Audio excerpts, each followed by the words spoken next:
You know it's this. Take a perk and a talk of that shit. Money swallowing like sis. Did it perfect in the kid. Got a billion who sang on my head. Look up better. Put on the road I just spent. I know we got $1 million. The devil that shit ain't not cheaper again. Hello and welcome back, fellow anime lovers, to MangaMuse. I am delighted to have you join us once again in the world of fanfiction and fantasy. This is the second part of What If Deku Enters Rosario Vampire? Special note, this fanfic is written and a masterpiece of bubbajack on FANFICTIONnet. Do check and support the author too. Now smash the like, share and subscribe button for more. Also press the bell icon so that you never miss such great parts. Thanks for the introduction. Now let's dive into the world. Mina threw open the door to her room with a flourish. Come in, come in. Izuku stood at the threshold to Mina's room and looked around. Movie posters from before the age of quirks lined the bright green walls. In particular, grabbing his full attention in this girl's room, a girl's room. Izuku shook his head as he returned his full mental faculties to one involving a sleek black alien creature that was radically out of place because it was in English. The curtains over her window were a dark blue, woven with pretty white thread pattern decoration like spider webs, and in the middle of the room was a big fluffy-looking bed. It was the only thing that was pink in this room. The comforter at least was bright, eye-searing pink and plush, giving it a warm if very feminine touch. The rest of the theme was chestnut wood furniture. The majority looked overburdened, shelves full of manga, but the rest of it, the most prominent, was a desk on which an old computer sat. All the colors clashed horribly, yet somehow, Izuku felt this suited Mina Ashido to a T. Like her energetic mind, it was all jumbled up yet made some sort of frightening sense. It fitted the room of a Samaritan who in her spare time kidnapped strange people off the street. Wait, that didn't sound quite right. You gonna just stare or come in, dude? Mina called from her place on the polka-dot bean-bag chair, breaking him out of his wandering gaze. I don't bite. Outwardly, Izuku played it cool. Cool room, Izuku muttered as he crossed the doorway. Inwardly, he was making a mantra telling him to play it cool like a stuck cassette tape. Mina grinned at him. Thanks. She chewed the inside of her cheek for a moment, debating on what to say next. Izuku just stood there, waiting for her to finish. The room's transcendental warning system that Mina was very erratic was very prevailing on him. What she came out of was a contestant on, what is the most obvious thing to say to a person you just met? You've had it rough, huh, Midori? Sighing, sensing this was not going to be a comfortable conversation, like the one downstairs had been a party, Izuku eased himself into the rolling chair parked in front of the desk. Yeah. When you're quirkless you get treated as a second-class citizen at best or trash at worst. More often than not it was the latter rather than the former with me. Mina tucked her knees up to her chin. You know, I never really thought much about quirkless people. Before I met you, I didn't know anyone who was quirkless. Izuku nodded. It was understandable. His former condition was becoming ever rarer as time went on these days. Especially with half the human population turning into monsters 4 years prior. The genetic lottery was aware to him, and about 10% of all humans on this planet have fate. There aren't many of us. Izuku felt the lameness intensify after that statement. It was like saying Mina was pink.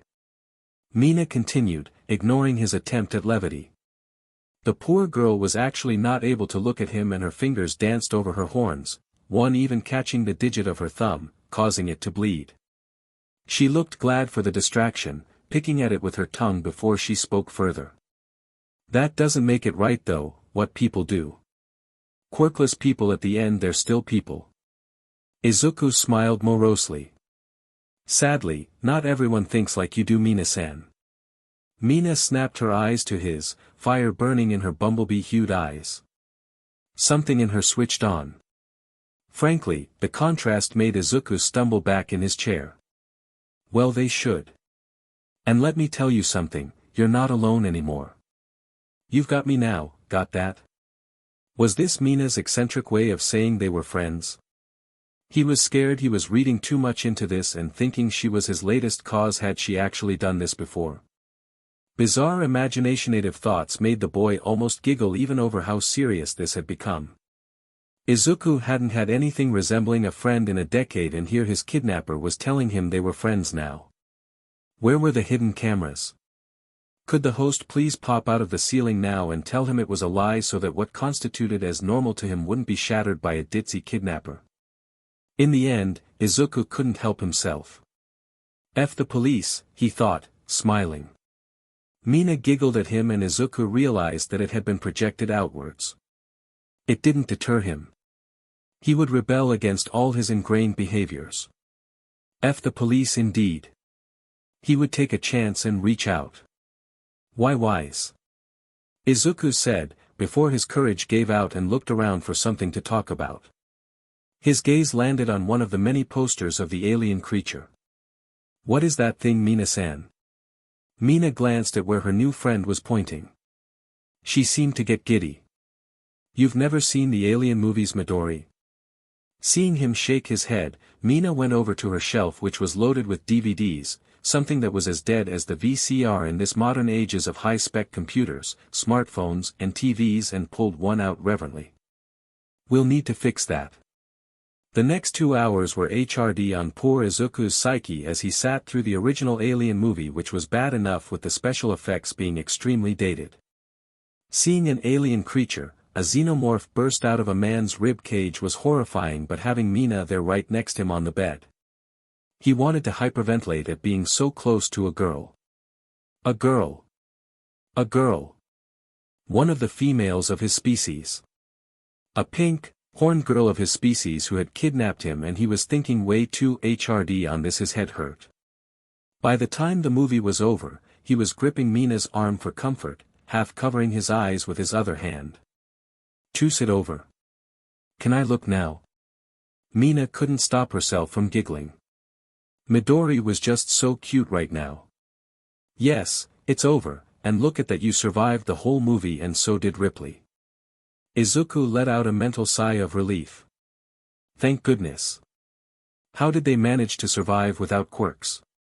He would have known this if he had looked for a second. You're so cute, Midori, Mina couldn't help herself. You've got this punk rocker look going on, and you want to be a hero, but underneath that, you're this big softie. Izuku stared at his new clothes. It was weird how easy an image change suited him. He wasn't classic nerd with a side of dork. It had changed to a guy you would cross the street to avoid. I only look like a punk rocker bee because of the clothes your mother gave me, Izuku defended. Mina shook her head. No, you looked like one even before then, with the hair and all. That's why the clothes suit you so well. Your personality doesn't match the look at all though. Oh, Izuku didn't know what to say to that. Suddenly, Mina pulled his head into the crook of her neck. It makes me want to spoil you if I'm being honest. Mina-san. Izuku squeaked out. Was she hitting on him? Don't worry. I am here, Midori. I am here for you. Mina told him gently. Izuku was not being hit on. All was good. And she had used All Might's catchphrase, but it was said with so much warmth and tenderness, all of which was directed at him. Izuku felt himself relax. It was better than being hit on, not that Mina wasn't a pretty girl. Thank you, Mina-san. Anytime, the horned pinkette replied. Their tender moment was broken by a rapid knocking coming from the front door. The distant echo of someone answering it could be heard. From the sounds of it to Izuku, it was Emma-san. There was a pause and then she called up the stairs. Midoriya-san, your mother is here. He looked towards Mina. That's my K. Our K you mean, Mina corrected. I feel the need to apologize for kinda sorta kidnapping you. You don't have to, Izuku began, but Mina cut him off, slashing a hand through the air to silence him. Yes, I do. She took him by the hand and all but pulled him off the bed. Now come on, Midori, I think your mom's waited long enough. For the second time in what felt like a couple of hours to him, Izuku felt like he was walking to his own execution as he descended the final steps leading to the ground floor of the Ashido residence. Dead man walking indeed. Izuku thought to himself as he got closer and closer to seeing his mother after his suicide. If he could have, he would have drawn a deep breath. It'll be okay, Izuku, it's just your mother whom you didn't even leave a note or a message for before you nosedived off of your school roof. Is it too late for me to run back upstairs and escape via Mina's window? I could pull that off, right? Izuku thought to himself as a desperate plan of escape started to form in his mind. Midori, stop worrying so much, it's not going to be so bad, Mina assured him from the bottom of the stairs with a smile on her face. He did what? Inko wailed out before a loud thunk was heard. Mina looked over and grimaced a bit, before looking back to him. Your mom just fainted, does she do that a lot? That depends. Did I just broadcast my thoughts like I think I just did? Izuku inquired. Mina smiled and nodded, yep you sure did. Oh, that's why Mina looked to someone out of Izuku's line of sight. Mom, you didn't tell her, questioned Mina. Of course I didn't. She was fretting enough over the fact that her son was missing. I couldn't just tell the poor woman over the phone that her son committed suicide. Then that he somehow came back to life, could I? He did what now? Yelled a strong feminine voice. Izuku paused. He knew that voice.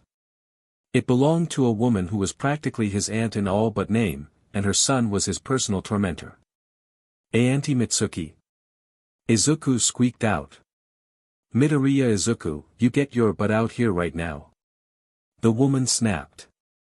He'd heard her use that tone with her son dozens of times but never with him, not until today at least. Why yes ma'am.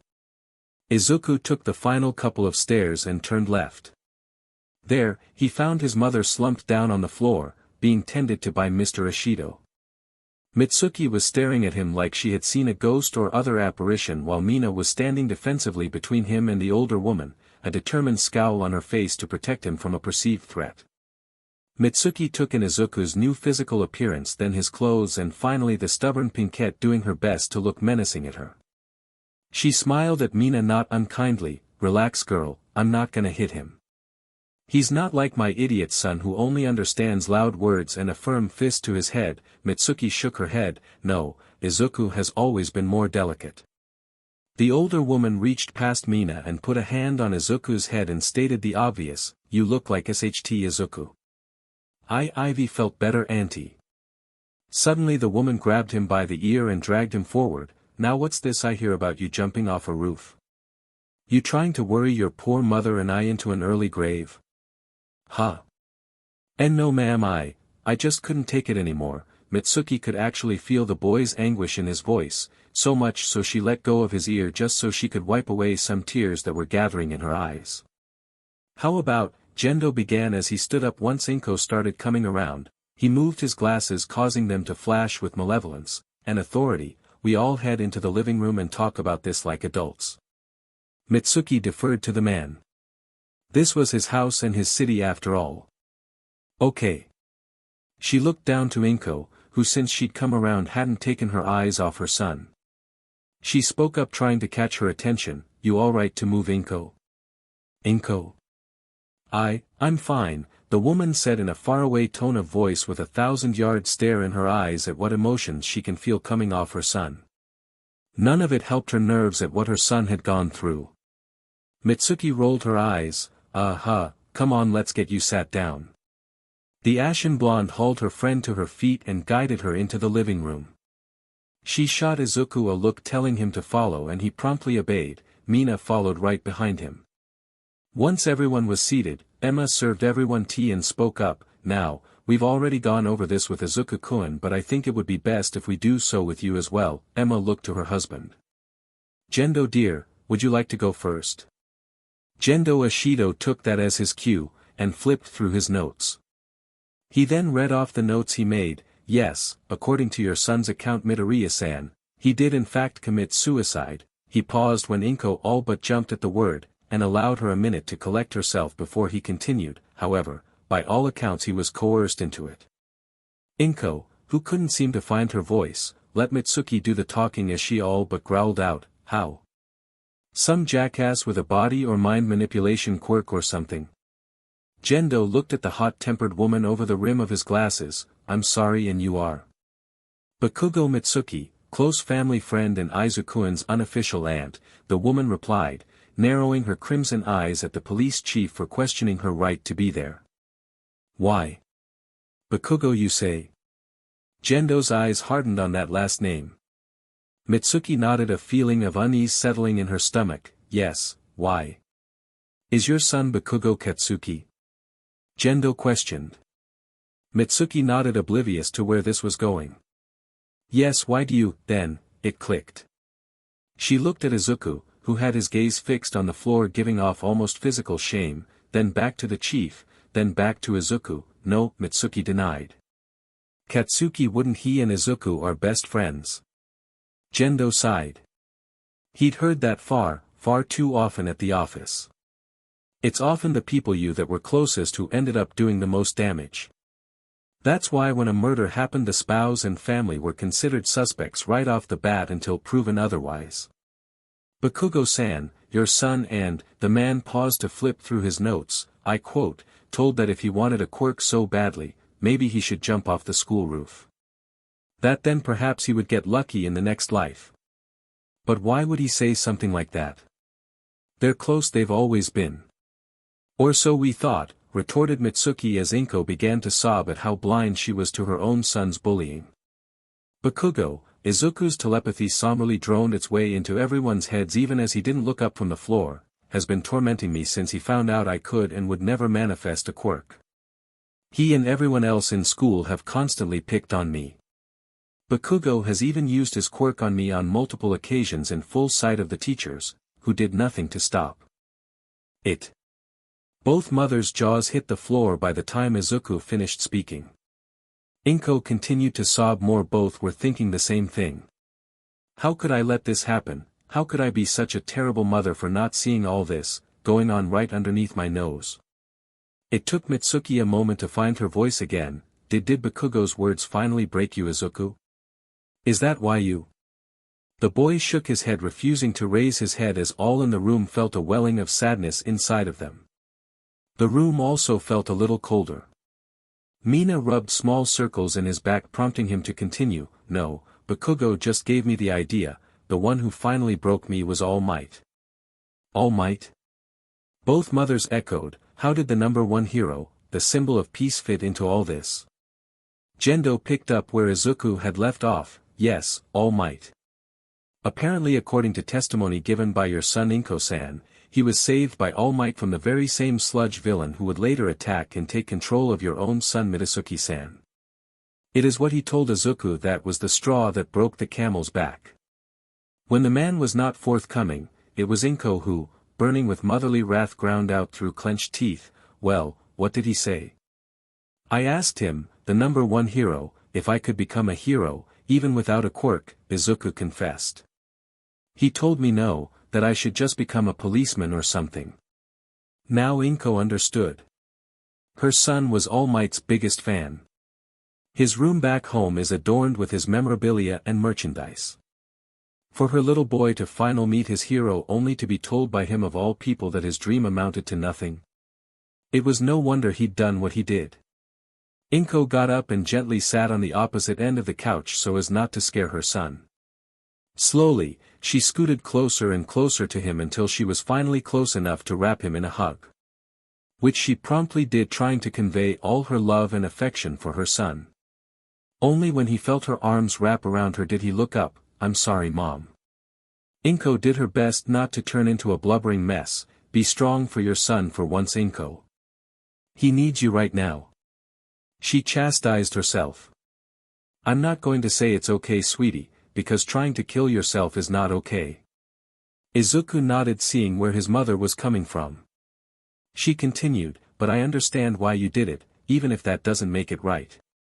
Inko hugged her son closer to her. Oh, my poor boy. Why didn't you ever tell me? You know you can tell me anything, right? Or me? Mitsuki all but growled, angry not at Izuku but at her son, angrier than she'd ever been in her whole life. If I'd have known he was doing this, he. The woman let out an almost villainous laugh as she cracked her knuckles. I'd have put a stop to it right quick then and there. No one in the room need guess just how Mitsuki would have accomplished that feat. Izuku just shrugs, who would have believed me anyway? I was quirkless. I might as well be a pile of dog sht. Someone had the misfortune of stepping in as far as most people are concerned. That is not true, Midori. Mina vehemently denied. I know we only met because you recently got your quirk or whatever it is, but I think you're cool, and I'd like it if we could hang out more. Ah, my little girl has her first crush. Emma cooed. Moom. Mina groaned, blushing violet due to her skin color. I do not, stop embarrassing me. This isn't about me but Midori. Gendo was thinking he'd need to keep a second gun on hand at home if Midoriya-san was going to be a new constant in his little fairy princess life. One can never be too careful where boys are concerned. The horned man noticed his wife giving him the no nookie glare, and thinking she could somehow read thoughts, Gendo quickly changed the subject. Gendo cleared his throat, which brings us to our next topic. We will be arresting Bakugo, his teachers and All Might for public quirk use without a license, reckless endangerment of a minor, physical, verbal, and mental abuse, assisted suicide, and manslaughter. Don't forget destruction of property, Dad. Mina called out. What did the boy destroy? Gendo asked. Mina prodded Izuku in the shoulder with her finger. Come on Midori, show him your hero book, come on. Reaching into his gifted coat, Izuku pulled out the burnt journal. He then showed it to Mina's father. Midori takes notes on heroes and their quirks. Mina praised and then continued with, he totally figured out how I could make mine super awesome after I showed him what it did only once. Gendo quirked an eyebrow and smiled, is that so? Can I see it? Izuku vehemently shook his head, perplexing the police chief, why not? I don't know why, but other people touching it makes me uneasy, the boy admitted. Mina poked Izuku in the cheek. Hey, did me looking through it earlier make you uncomfortable? Seeing him nod, Mina scowled at him cutely. He thought, then why didn't you say anything? And no one's ever taken an interest in my writings before. It was nice. Oh, Midori, you precious thing you. Mina suddenly pulled him into a hug, smushing him into her blossoming bosom, and surprising him. I'm going to smother you with all the love and friendship you've been missing, I promise. Must not grab gun and separate boy from daughter. Remember, he's a victim, Gendo, he's a victim. The head of the Ishido household told himself, mentally counting down from 10. Mitsuki, who noticed the man's tense jaw and knuckles, whispered, I know this must be hell for you, but take it from me, you've got nothing to worry about with Izuku. She raised her voice and continued, so, how screwed is my son? In a word, very, Gendo continued, manslaughter is a serious charge, which can at max get him up to 16 months in prison, but combined with everything else, provided it sticks, he'd be going away for at least a decade. Well, SHT, Mitsuki cursed, she rubbed her eyes. Well, it's not like he didn't bring this on himself, the little SHT. Suddenly the doorbell rang, surprising everyone. Gendo took to his feet, setting his notepad aside, I'll get it, it's probably Gunhead. The man answered the door and found not only his old friend standing there, but also a lanky older gentleman wearing a blue suit with a black tie, and he had a cap on his head that shadowed his eyes. He had a neatly trimmed mustache and was smoking a rather large cigar. He stood on the porch, hands in his pockets. Those things will kill you, Nari-san, Gunhead pointed out. The man shrugged and grinned, they haven't yet, and anything could kill me at any time, like say a piece of bone flying at high speeds for instance. Isn't that right, hero? Ehehe. Goo, you made it. Gendo greeted his old friend, before turning to the other man, I'm afraid I don't know who you are. This is Nurari-san Genchan, from the Monster Help Office. He told me one of you called him. Gunhead spoke in his usual cutesy voice. Oh, that was my wife. Come in please. The person I need you both to see is right over here in the living room. Gendo ushered the men indoors. Upon seeing Gunhead, Izuku broke into blathering hysterics, why you're Gunhead. 51st ranked hero whose quirk lets you shoot out shards of bone that you mainly use for either suppressive or covering fire. Gunhead stuck a pose, yeah that's me. You sure are a smarty Izu-chan. Gunhead locked his eyes on Mina-chin. How's my favorite niece? Guajizan, what's up? Mina greeted with a smile. She then noticed the guy who looked like a bus driver who hadn't taken his eyes off of Izuku. Who's this guy? Nurari, just Nurari, and unless my eyes deceive me and I'm not so old that I've gone blind yet, I do believe I'm looking at a lich, no demi-lich wait. The man quickly corrected as he walked closer to Izuku, wrong twice over, you're an arch-lich. Yes, you still have a spark of life in you don't you boy? The change was recent wasn't it? Are you the man they sent over from the monster helpline? Emma questioned. Yes, Nurari said distractedly, his grin never leaving his face as he crept closer to Izuku. Well, the change was recent, yes, happened a couple of days ago probably. Izuku stared into the man's almost glowing eyes and felt compelled to answer, why yes sir. I jumped off my school roof. And when you did, you felt utter despair and hopelessness at the time didn't you boy? Again Izuku nodded, yes sir, how'd you know? Monsters are, in a sense, born from humans boy, the man explained. Humans who feel very strong emotions upon death have a strong chance to come back as a form of monster, the stronger the emotions, the stronger the monster. You've heard many tales in your native Japan of women scorned turning into things like demons, yuki-onna, oni, and the like. Seeing the boy nod, the man took a puff on his cigar as he continued, where do you think ideas like that came from? Nowhere. The man cackled, letting out a plume of smoke. No, that was how monsters have come about through the ages, along with natural reproduction of course. He looked Izuku up and down, and for you to become an arch-lich you must have had a strong goal, a longing, for knowledge, or understanding, or both, for you to become a creature like that. Izuku mulled it over, a goal, a longing? For knowledge and or understanding. The only thing I wanted to understand was why I was born into this world without a quirk.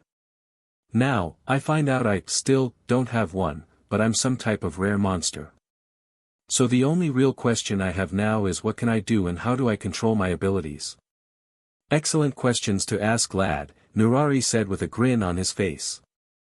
I thought out loud again didn't I?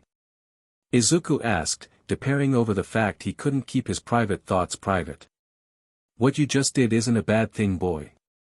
Why in fact, unless I'm mistaken, you're not speaking to the mind, but the soul of your subjects.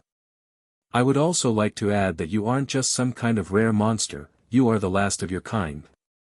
Oh, Izuku said sadly, he felt very alone in that moment. I do believe dinner is about ready, Emma said, breaking the tension in the room. Would you like to join us, Nurari-san? The bus driver looked at the boy, you're full of questions, aren't you boy? Yes, like what can I do? Why do some things keep dying when I touch them? Why don't I need to breathe? So many questions. Naruri turned to the lady of the house, with your permission, I'd love to stay for dinner miss. Emma smiled, it looked like things were looking up for Izuku-san, certainly. Pot roast is nice, Izuku decided as he nibbled away at what was on his plate, the potatoes and vegetables that had been allowed to stew with the meat also tasted nice. Yet despite the taste of the food, it didn't fill the void inside of him like he'd hoped it would. He still felt empty and unsatisfied, and for the unlife of him, he couldn't figure out why. Inko, seeing her son had cleaned his plate but looking uneasy, asked, Izuku, are you alright? Emma, seeing the boy fidgeting, asked, is the food no good, Izuku-kun? Would you like something else? And no. The food is great, Izuku projected towards his hostess so as not to seem rude. I just don't feel full. Nurari laughed, that's because you're an arch-lich now boy. The man reached into his coat and came out with a small packet he tossed to Izuku.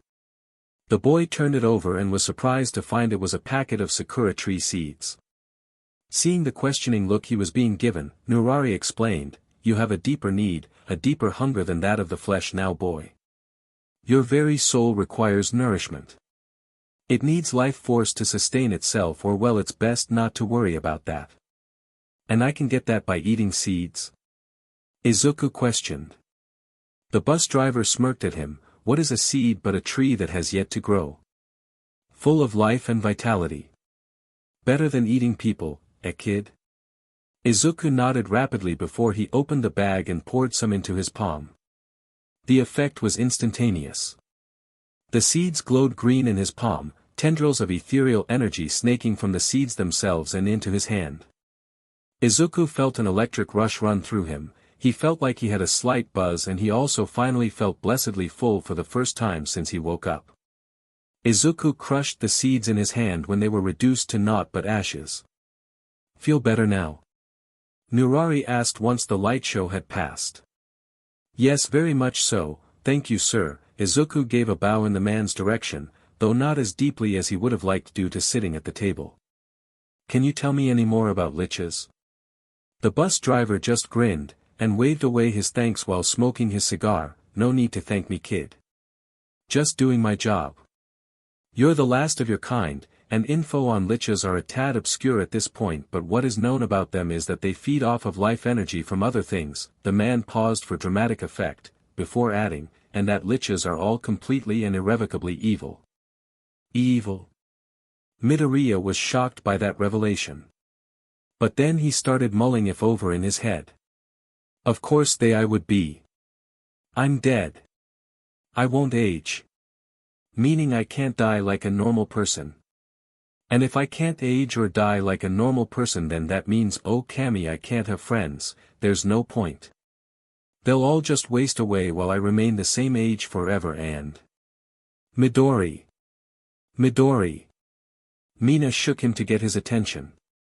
It's okay, just calm down, just Breya. Oh wait, you don't do that anymore. Okay, just look at me. Mina forced Izuku to look her in the eyes. You're going to be just fine, alright? No need to fret about things like this before they happen, right? Izuku slowly digested Mina's words and nodded. Right, sorry for broadcasting my thoughts again.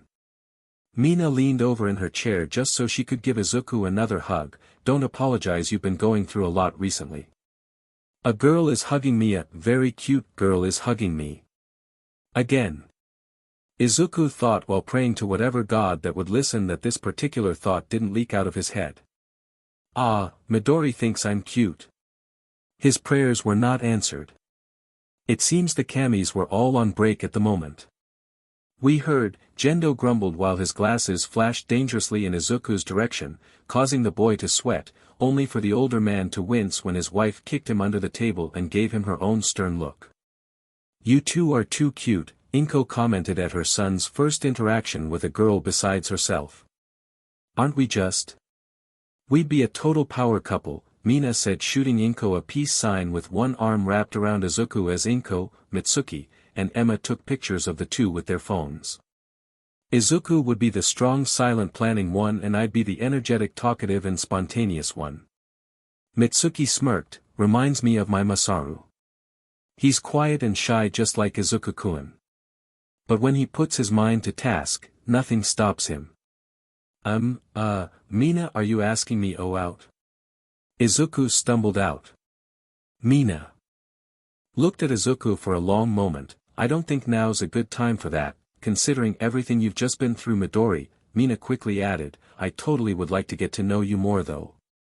I think you're pretty cool. Izuku pointed at himself. Me, cool?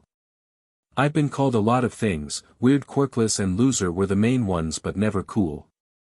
Mina scowled. She didn't like how easily he put himself down. BSTRDS. She thought of his classmates and teachers. He's been told he's nothing for so long, he actually started believing it. Mina told him firmly. Well, that's not true. You are cool. You're a one-of-a-kind lich. How many people can say that, huh? Not that jackass with his explosion quirk. Lots of people can cause explosions with their quirks. Not many can say they're a part of a nearly extinct species. Only after she finished her rant did Mina realize she just insulted a guest's son. She looked to Mitsuki and rubbed her head sheepishly. Sorry ma'am. Mitsuki shook her head, sounding downtrodden when she spoke. Don't apologize. My son, I don't know where I went wrong with him, but clearly, somewhere along the line, my husband and I did. Izuku shook his head. It's not you, it's society. People have always told Ka-chan Bakugo that he would be great, because he had a strong quirk. Everyone from other students to the teachers just fawned over him, and after a while he started to believe them. Izuku looked to Mitsuki, who was hanging off his every word. Isn't that how it goes? People with strong quirks are expected to become heroes, while those with quirks that are deemed weak or evil are expected to either get normal jobs or become villains.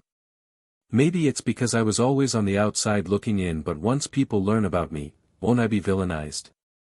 I am not even sure if I want to become a hero anymore, but the more I think about it, the less likely it seems that such a path would be open to me even if I wanted to pursue it in the first place. Goo, you've been awfully quiet, Gendo noted. Gunhead, who had silently been savoring Emma's cooking and of course, silently observing Midoriya this whole time, finally decided to speak up. Izu-chan is a very bright boy, and it saddens me that he was pushed to this point, it really does. The 51st hero spoke solemnly. He has so much potential, not just because of his newly acquired talent but because of his drive. Yes, drive, the hero said upon seeing his dumbstruck look. Most students get into a hero school and think they've already made it. Bah! That's not even the first step. That's like a baby, crawling. Gunhead banged his fist on the table for emphasis, before continuing. There is so much more to it than that. You must be willing to bleed, sweat and cry for your goal. To push yourself and your quirk in ways you wouldn't even imagine, then push even further still.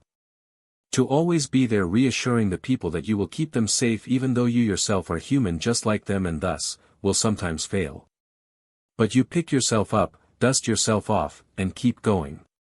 Gunhead paused and said, that is what it means to be a hero. Mina and Izuku stared at Gunhead open-mouthed for a moment before they both broke out into applause for the man. The adults soon followed. My, please stop, you're all embarrassing me, the pro-hero said abashed. Gen-chan, make them stop. Okay, that's enough, we don't need Gunhead blowing a gasket, Gendo said calmly. He turned to Mitsuki Bakugo, his tone becoming serious. Bakugo-san, you realize that your son is in a lot of trouble, yes? Mitsuki cracked her knuckles. Oh yes, with me and the law. When I get my hands on that little bstrd. I'd advise against anything that would also get you thrown in jail for child abuse, ma'am, Gendo warned. Anything that can be proven anyway, Gendo muttered under his breath, before he continued. I'll be filing a police report and faxing it over to the Mustafu precinct in the morning. You are all welcome to stay here until this matter is resolved, Gendo generously offered. Rururi actually cleared his throat then. Actually, since Izuku is a monster, this falls under MON jurisdiction, I believe. Gendo hissed through his teeth. He was hoping the man would let regular police handle this delicately. If he brought in the monster ops, neutralization unit, things would get messy between the monsters and the people with quirks if MON was seen invading a school. Still, the man is correct. Since harm was done to Izuku, this does fall to them. He looked at the monster representative who just kept grinning. I do hope you know what you're doing if you go through with this. Rururi took out a clamshell cell phone and flipped it open. Something that was bound to happen sooner or later, the monster replied before he hit a number on his phone and speed dialed a number and spoke into it once the person on the other end picked up. Hello, Smith. We've got a problem. Kuriko Smith groaned as she was woken up by the incessant vibrating of her cell phone. Hello, she growled out. Hello, Smith. We've got a problem. Kuriko's eyes snapped open. She ripped her eye cover off of her eyes and grabbed her shades, before she reached for her dress pants with her free hand. What's going on, boss? It's not like you to call me directly. I've recently come across, of all things, a lich, Smith. Kuriko almost dropped her phone in shock. Her mind immediately conjured images of piles of bodies lying in the streets only to rise to do a grinning malefic undead's bidding. How many people are dead? None. The young boy is quite kind actually. Smith let out a sigh of relief. Okay, that's one disaster averted. What did you call me for? The people that led to the boy's first death must be brought in and held accountable. I'd like your team to go and round them all up, please. Smith grimaced. Just a kid. She said, sure, just give me a list of names. A list for a majority of them will be provided later on, but the two main perpetrators are one Bakugo Katsuki and All-Might. Smith did drop her phone that time, but managed to catch it before it hit the ground. I am sorry boss, could you repeat that last name? 'Cause it sounded like you said you wanted me to arrest All-Might. That's correct, Rosario replied with a grin in his tone, that's exactly what I want you to do Smith. Kuriko sighed, I was afraid you said that. Oh come now my dear Kuriko, her boss said jovially, you'll be making history with this arrest. Yes, Smith replied dryly, I'm picturing the fallout now. Mass rioting, crime on the rise, and hatred for monsters reaching a new high. I don't think it'll be as bad as all that, her boss comforted. Do let me know when the job is done. Will do, Smith almost hugged up before her boss stopped her. And one more thing. Yes. Rosario gave his final request, please put me in touch with Hero Team Heartbreaker as soon as possible. Will do, Smith replied before ending the call with a click and groaning in frustration. That man'll be the death of me yet. Deciding to get the easier of the two jobs done first, Smith dialed a number on her contact list. Hey Kurumu. Yes I know it's late, sorry. My boss wanted you and Midnight to call him. No I don't know what for, but if I had to guess, a shitstorm it about to come our way no not scat pawn you idiot. I mean oh forget it, just have Midnight call my boss yeah. Thank you. Smith sighed as she hung up her phone. Where the hell does All-Might live anyway? Does anyone know? Smith shook her head, not important right now. She dialed another number. Doppel, get the rest of the girls together. Yes now. Smith snapped into the phone when her subordinate complained. We've got a job to do, given to us by the boss himself. What job? We need to arrest some kid and All-Might. Yes, that All-Might. With a sigh, Kuriko Smith hung up her phone. This is gonna be one of those nights isn't it, she said to herself as she grabbed her suit jacket and headed out the door. There, that's done, Rosario said as he put his phone away. He turned to Izuku and continued, I'm going to need a list of all of your teachers and classmates. Izuku just stared at the man for a moment, why you might as well arrest the whole school. It'd be easier. Then we'll do that, Rosario said calmly. Something you need to understand Izuku-kun is you're one of us now. We monsters, well, we look after our own. The bus driver's eyes gleamed maliciously as he spoke, and we don't take too kindly to those who hurt us. Rosario leaned back in his chair, now there are a few other things you might experience as a lich. You mean besides being evil? Izuku sulked. When did I ever say you would be evil? The man said with a smirk. You said all liches, Izuku realized, but you called me something else didn't you? An arch-lich or a demolich something like that? The man nodded, his wordplay finally seen through, indeed. Liches are evil but you are clearly an arch-lich. The worst you could possibly get is lawful evil and even then, you'd be no worse than a common lawyer. Ha ha ha ha. Izuku chuckled along with the man, enjoying his little joke. No, but seriously boy, Rosario continued, you should pay attention now because you might pick up some odd habits due to your new phase in life. Like? Izuku noted his mother was sitting up and paying attention now. Of course she is, Izuku chastised himself, she's worried about you. He might have a fascination with graveyards for one, the man began raising a single gloved finger, could have a thing for taxidermy. Or collecting and preserving corpses in some way. Izuku winced, collecting corpses, yeah, that isn't going to raise a ton of eyebrows. Rosario raised another finger. He can likely raise and control the dead with magic. Magic? Izuku muttered out. Control the dead. So like zombies and junk? Mina asked with stars practically in her eyes. So cool. Indeed, Missy, Rosario affirmed, before taking a puff from his cigar. Zombies, skeletons, ghosts and ghouls. All fall under the purview of the power of a necromancer. He looked to Izuku and asked, "Can't you see 'em, boy? The willing dead are clamoring all around you already." Wah. Izuku looked around, but didn't see anything. He shook his head. I don't see anything, sir." The monster of a man nodded in understanding. Right, I keep forgetting you're new at this. You absorbed a lot of life energy just a bit ago. Why don't you try shifting some of it to your eyes, and tell me what you see, Izuku did as asked, poking at the well of power that seemed to fill the void in his stomach now and prodding a small, minuscule portion of it up towards his eyes. When he did, he gasped.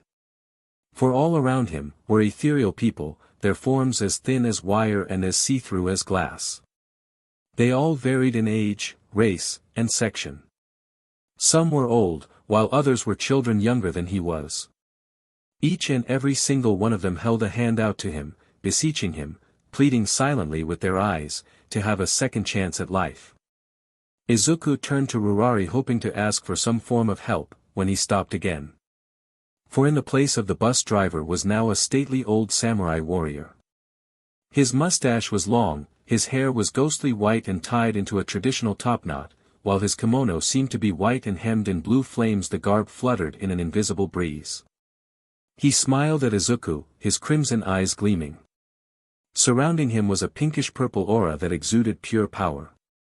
What are you, Rosario-san?" Izuku asked after staring at the man for a moment in utter fascination. Taking his cigar out of his mouth, "Allow me to properly introduce myself. I am Rikyo Nura, third head of the Nura clan. And I am a Nurarihayo. He who leads a night parade of 100 demons." He bowed respectfully to Izuku. "It is a pleasure to meet you, Midoriya Izuku-kun." Izuku bowed in return slightly lower, showing more respect to Rikyo. "The pleasure is all mine." "You're a good kid," Riku said with a smile on his face. "But you've got a lot to learn. Something tells me though you won't have a problem with working hard, will you?" "And no, sir." Izuku got a determined look on his face, which then became curious. "Why are you going so far out of your way to help me though? I'm not all that special, am I?" Riku laughed. "Boy, you're an arch-lich. To monster kind you're like the Dalai Lama." Riku explained, "Arch-liches are like the wise men, sages, prophets and healers to monster kind. For they can request aid and wisdom from the past elders, through the ancient art of necromancy. Remember what I said about your fascination with corpses?" Seeing the boy nod, the Nurarihayan continued, "People will often come to you seeking advice from long-dead relatives, great-grandparents or clan founders. It doesn't matter, and they'll expect you to summon their ghosts so you can ask it questions." "Wow, sounds cool." Mina praised. "Midori is like Monster Jesus or something." "Not wrong, not exactly right," Riku corrected.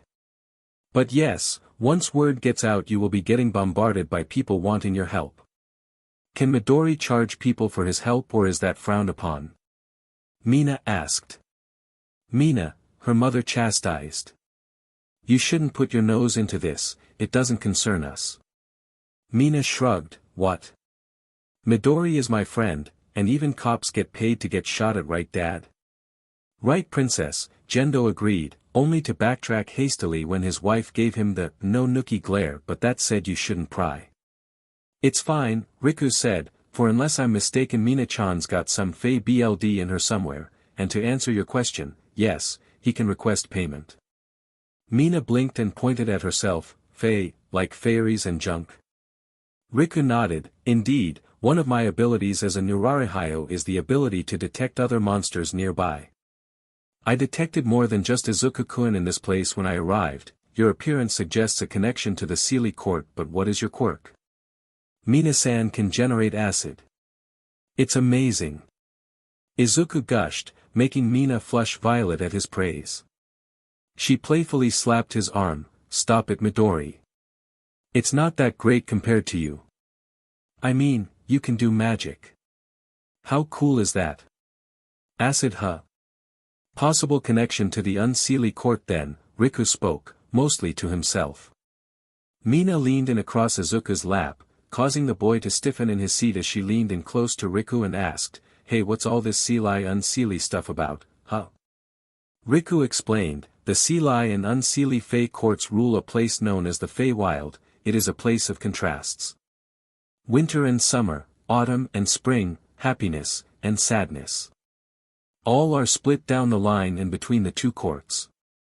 Neither can be described as one is good and the other evil, mind you, Riku warned, for all Fey are fickle creatures and enjoy pulling pranks. Some, like the Unseelie, pull more malicious ones than others. So what kind do you think I'm descended from? Mina kinda hoped it was the Seelie. They seemed well if not nice, the nicer of the two. Riku peered closer at Mina. I cannot fully tell, which is odd. Your personality leans towards the Seelie, but your quirk points towards the Unseelie who have the oddest connection to acid. Oh, Mina frowned a bit then shrugged. Maybe I'm both. Maybe somewhere down the line one person on one side married someone from another and then Tada, yours truly is here. We'd best hope that is not the case. If either court ever even caught a hint of such a union taking place, both sides would not stop until they wiped such a line from the face of the earth. Riku thought bitterly to himself. Is everything okay, Riku-san? Izuku asked, seeing the look of consternation on the older man's face. Yes, everything is fine, the Nourishment replied. Anyway, magic, yes. Big deal that. We should really find you an instructor. Riku clapped his hands together, but all things in due time. First, justice. Then training. So are you guys gonna stay here tonight or? Mina let her question hang for Inko to answer. Inko looked to her son who smiled a little and nodded, well, as long as we won't be imposing. Perish the thought, Emma replied, we have plenty of room. Yeah. Mina threw her hands up in joy. Before suddenly grabbing Izuku's wrist and saying, Midori, do you know what this means? That I get to stay over at your house? Izuku questions. Mina shook her head. No. What it means is sleepover in my room. Mina cheered before dragging him away. Wait, what? Mina, I don't think this is a good idea. Why, you're a girl, I'm a boy and, are you listening to me? Izuku cried piteously as he was dragged away. I'm getting my gun, Gendo growled, half standing up out of his chair, glasses gleaming. Emma glared sharply at her husband, no, you're not. Not unless you want to be sleeping on the couch for the next month. Izuku needs some normal teenager interaction. Emma looked to Inko and Mitsuki, I'm a quirk counselor and RN. Oh, the two nodded, impressive. Thank you, Emma replied before turning her glare back on her husband. What Izuku needs in my professional opinion is to be around someone his own age who won't treat him like CRP. It'll be DMN good for his self-esteem, which, she looked to Inko, no offense, is in the toilet due to a decade of constant bullying. Gendo looked at the ceiling where his daughter's room was located, but what if they end up making out and getting a little handsy?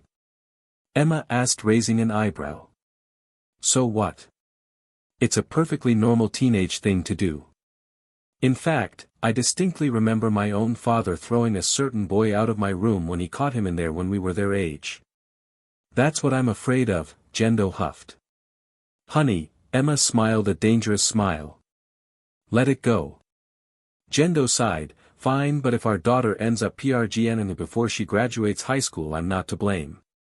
Emma burst out laughing, oh please, Izuku is a darling boy who is far too timid to make a move. Mina will probably have to be extremely overt with him. Gendo quirked an eyebrow at his wife, what makes you think those two are going to get together?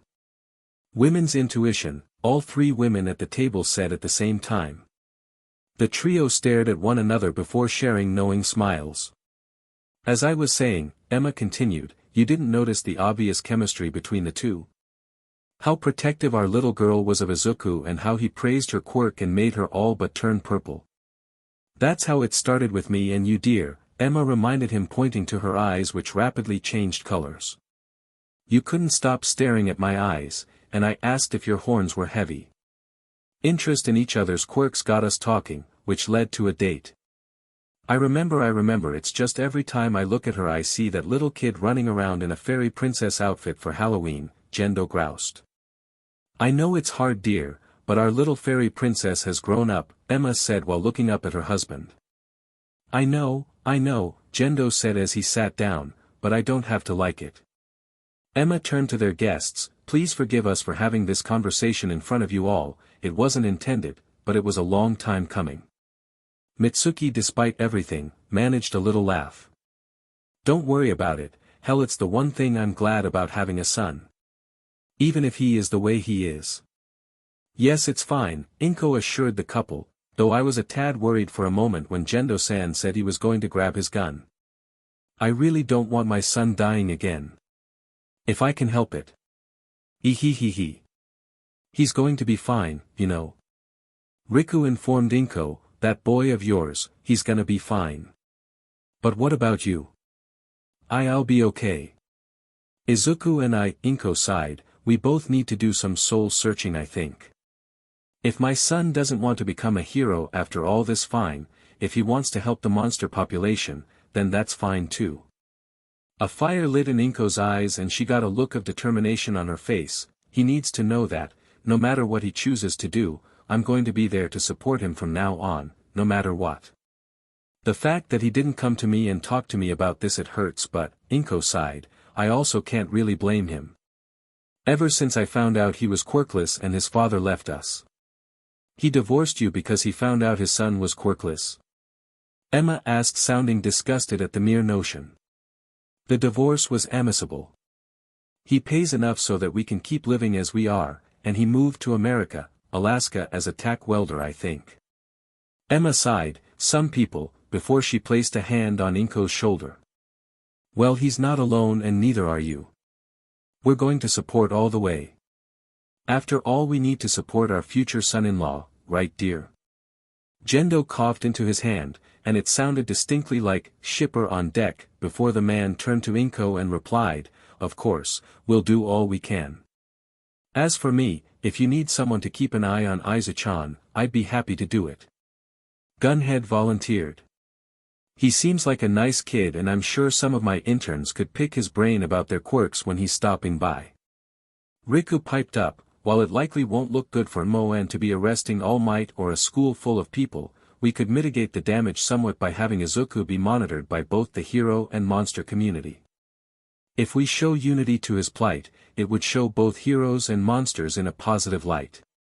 Which is why you called in Team Heartbreaker, Gunhead noted in understanding, a hero team consisting of a top-ranking heroine Midnight and a monster hero, Allure. Correct, Riku affirmed. With them, you, and Mon watching Izuku, he should be safe until all this blows over.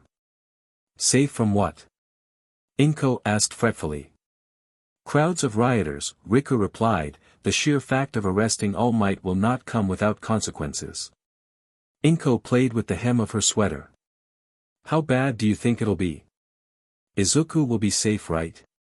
I promise you Midoriya-san, we are taking your son's safety as our top priority, Riku affirmed.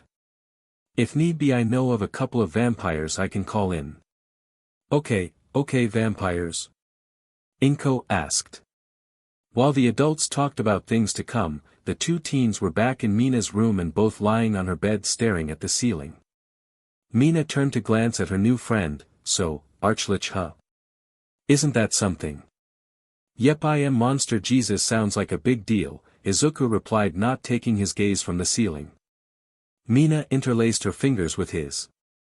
The simple gesture really reassured him. You'll be fine, you've got your mom, my folks Rika-san," she gave his hand a squeeze, causing him to look at her as she sent him a wink, "and me, of course." Izuku Despite all the stress he was feeling from today, Izuku felt the tension leave his shoulders upon feeling Mina's hand in his and seeing her reassuring smile. "What about the Fae thing? Is that freaking you out a bit?" "Nope," Mina said, popping the P as she did. "It does explain some things though, like why my horns are so sensitive." "Sensitive?" Izuku in curiosity reached out and stroked one, causing a shudder to run through his new friend. Hey now, don't start something you aren't already to finish Midori. Sorry." Izuku apologized, rapidly pulling his hand back like it was on fire, his face resembling the expression. Mina shook her head, a violet blush staining her cheeks. The pink girl rubbed the affected area, the action behaving like a SWCH that made both teens' already very red cheeks even redder. "Don't apologize, you were just curious is all."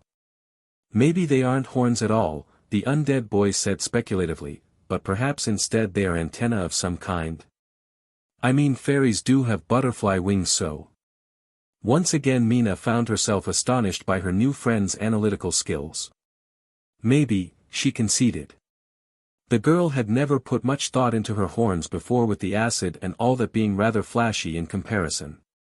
"You think if I try hard enough I can make butterfly wings out of my acid to fly with?" "I mean bubbles float due to being thin and near weightless membranes with large pockets of air inside them could theoretically if you could somehow shape your acid and control its air content yes, you'd be able to float, much like someone in a hot air balloon would. It wouldn't be flight per se but more like say extended gliding." The pinkette grinned, noticing something the boy likely overlooked his entire life. "While Midori you didn't stutter once when you were thinking about how I could use my quirk. That really is your comfort zone isn't it?" Mina praised. I suppose it is," Izuku admitted. "And there you go stuttering again," Mina said with a little laugh, before she frowned and asked worriedly, "I'm not making you uncomfortable am I?" No. The arch-lich rapidly denied, "There's no one I'd rather be around actually." "Why Midori, a confession, so soon?" "How bold of you," Mina teased. Once Izuku realized what he'd said, his jaw worked but no words came out, not that Mina expected them to. Finally Izuku managed to string a thought together. I am so sorry I didn't mean it like that." The acid quirk user giggled, "I know dude, relax. It was a joke." Mina became slightly serious as she continued, "But seriously though, once all this is over, with the trial and junk and you feel up to it, I really would like to hang out more. Maybe just the two of us. At the bee or something. Or maybe a cafe for lunch." Izuku found himself giving Mina a flabbergasted look, "Are you sure you're not asking me out?" Mina shook her head, "It's not that, consider it a rain check.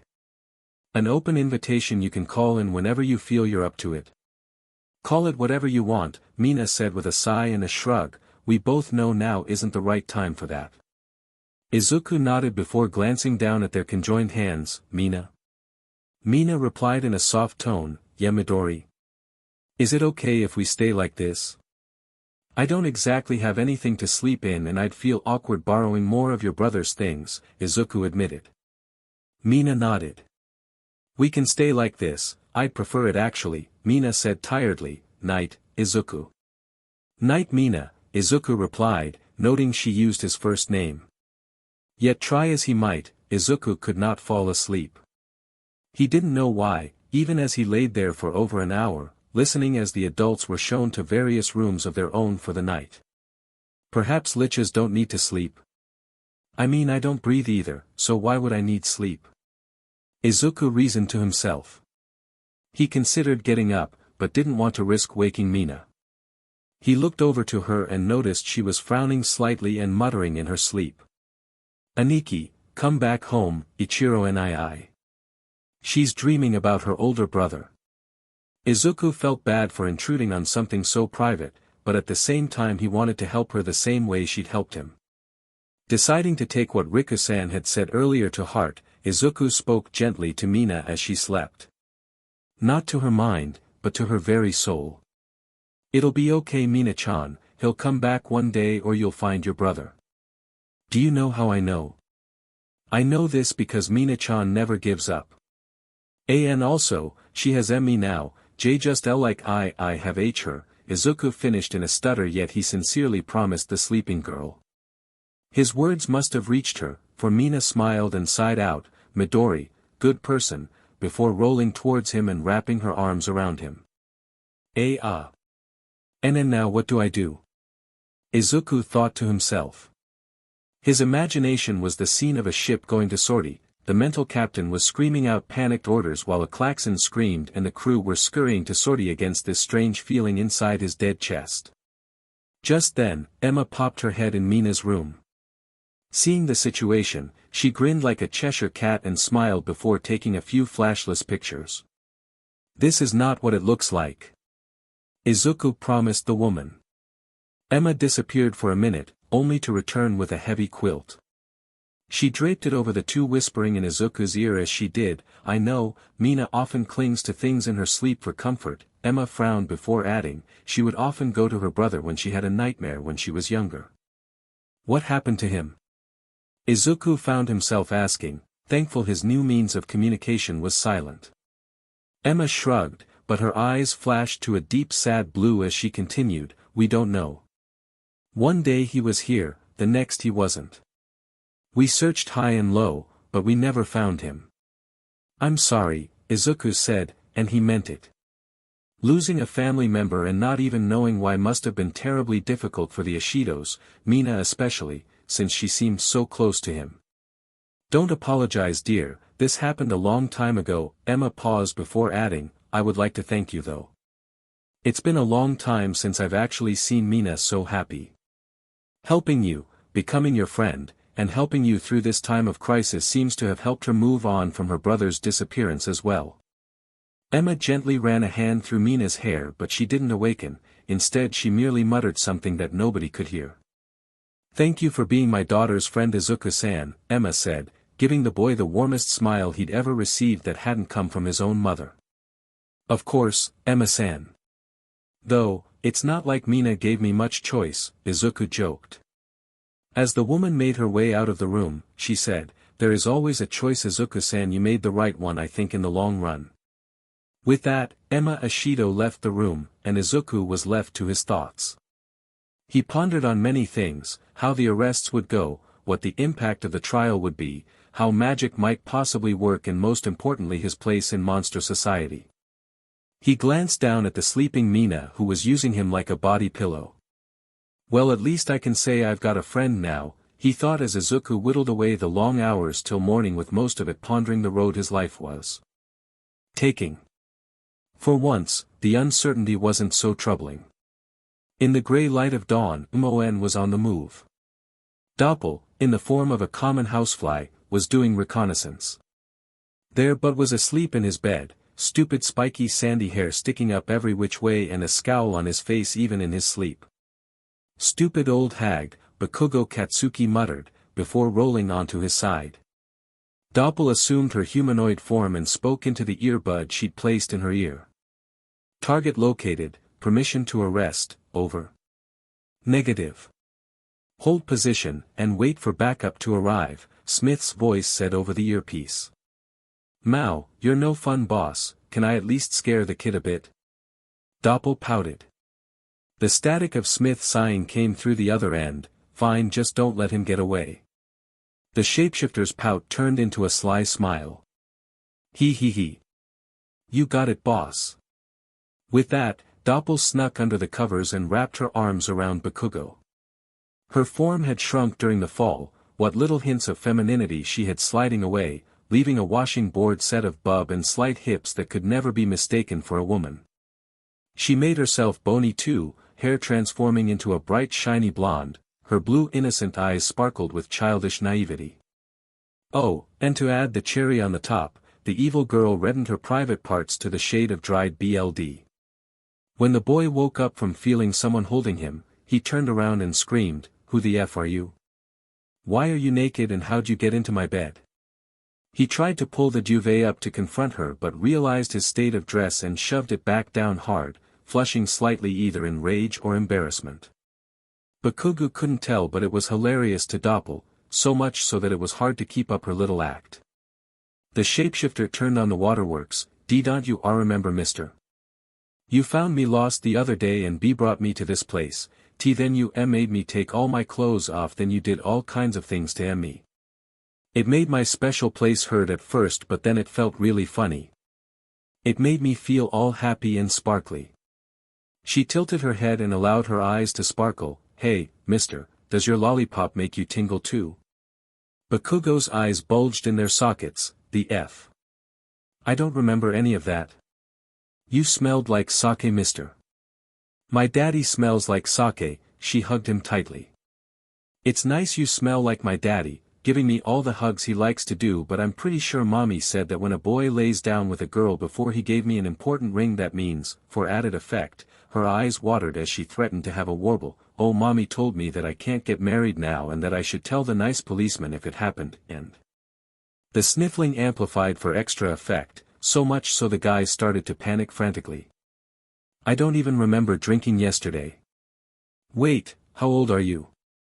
Bakugo asked, pointing a quivering finger at the girl. I'm 10, mister, Doppel said, holding up all 10 fingers. She made a point of stretching her back to really lay it down that this was a prepubescent girl. Oh my God! Bakugo screamed to the high heavens. Masaru opened the door upon hearing his son screaming, Katsuki. What on earth are you doing?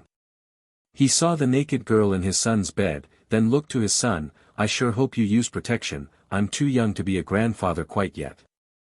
Get the F out. Bakugo screamed at his father, who shut the door moments before an explosion scorched the wooden door.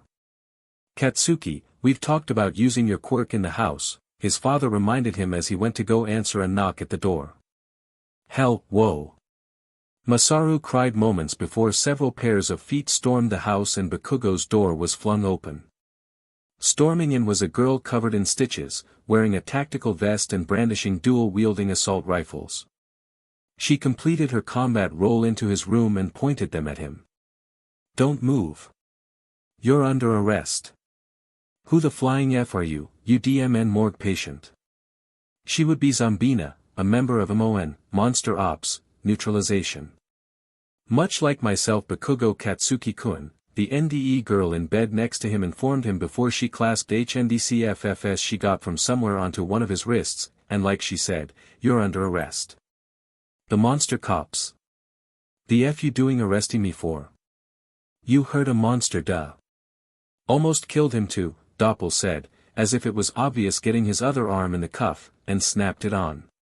It was only then that Bakugo considered using his quirk to fight his way out of this situation, only to find out, it wasn't working for some reason. The F?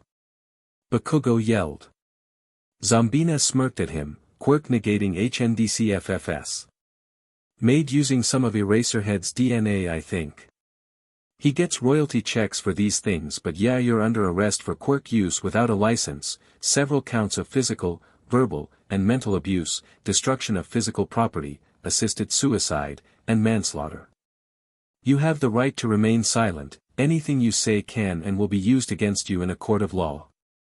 F you dead B. I didn't kill anyone, Bakugo spat. If you cannot afford an attorney, one will be provided for you. Do you understand your rights as I have read them to you? With these rights in mind, do you wish to speak to me?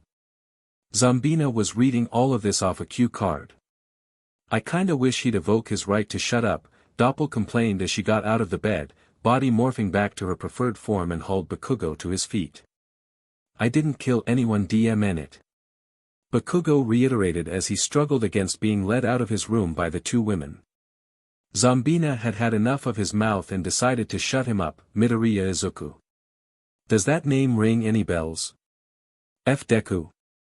Bakugo said with a derisive snort, what about him?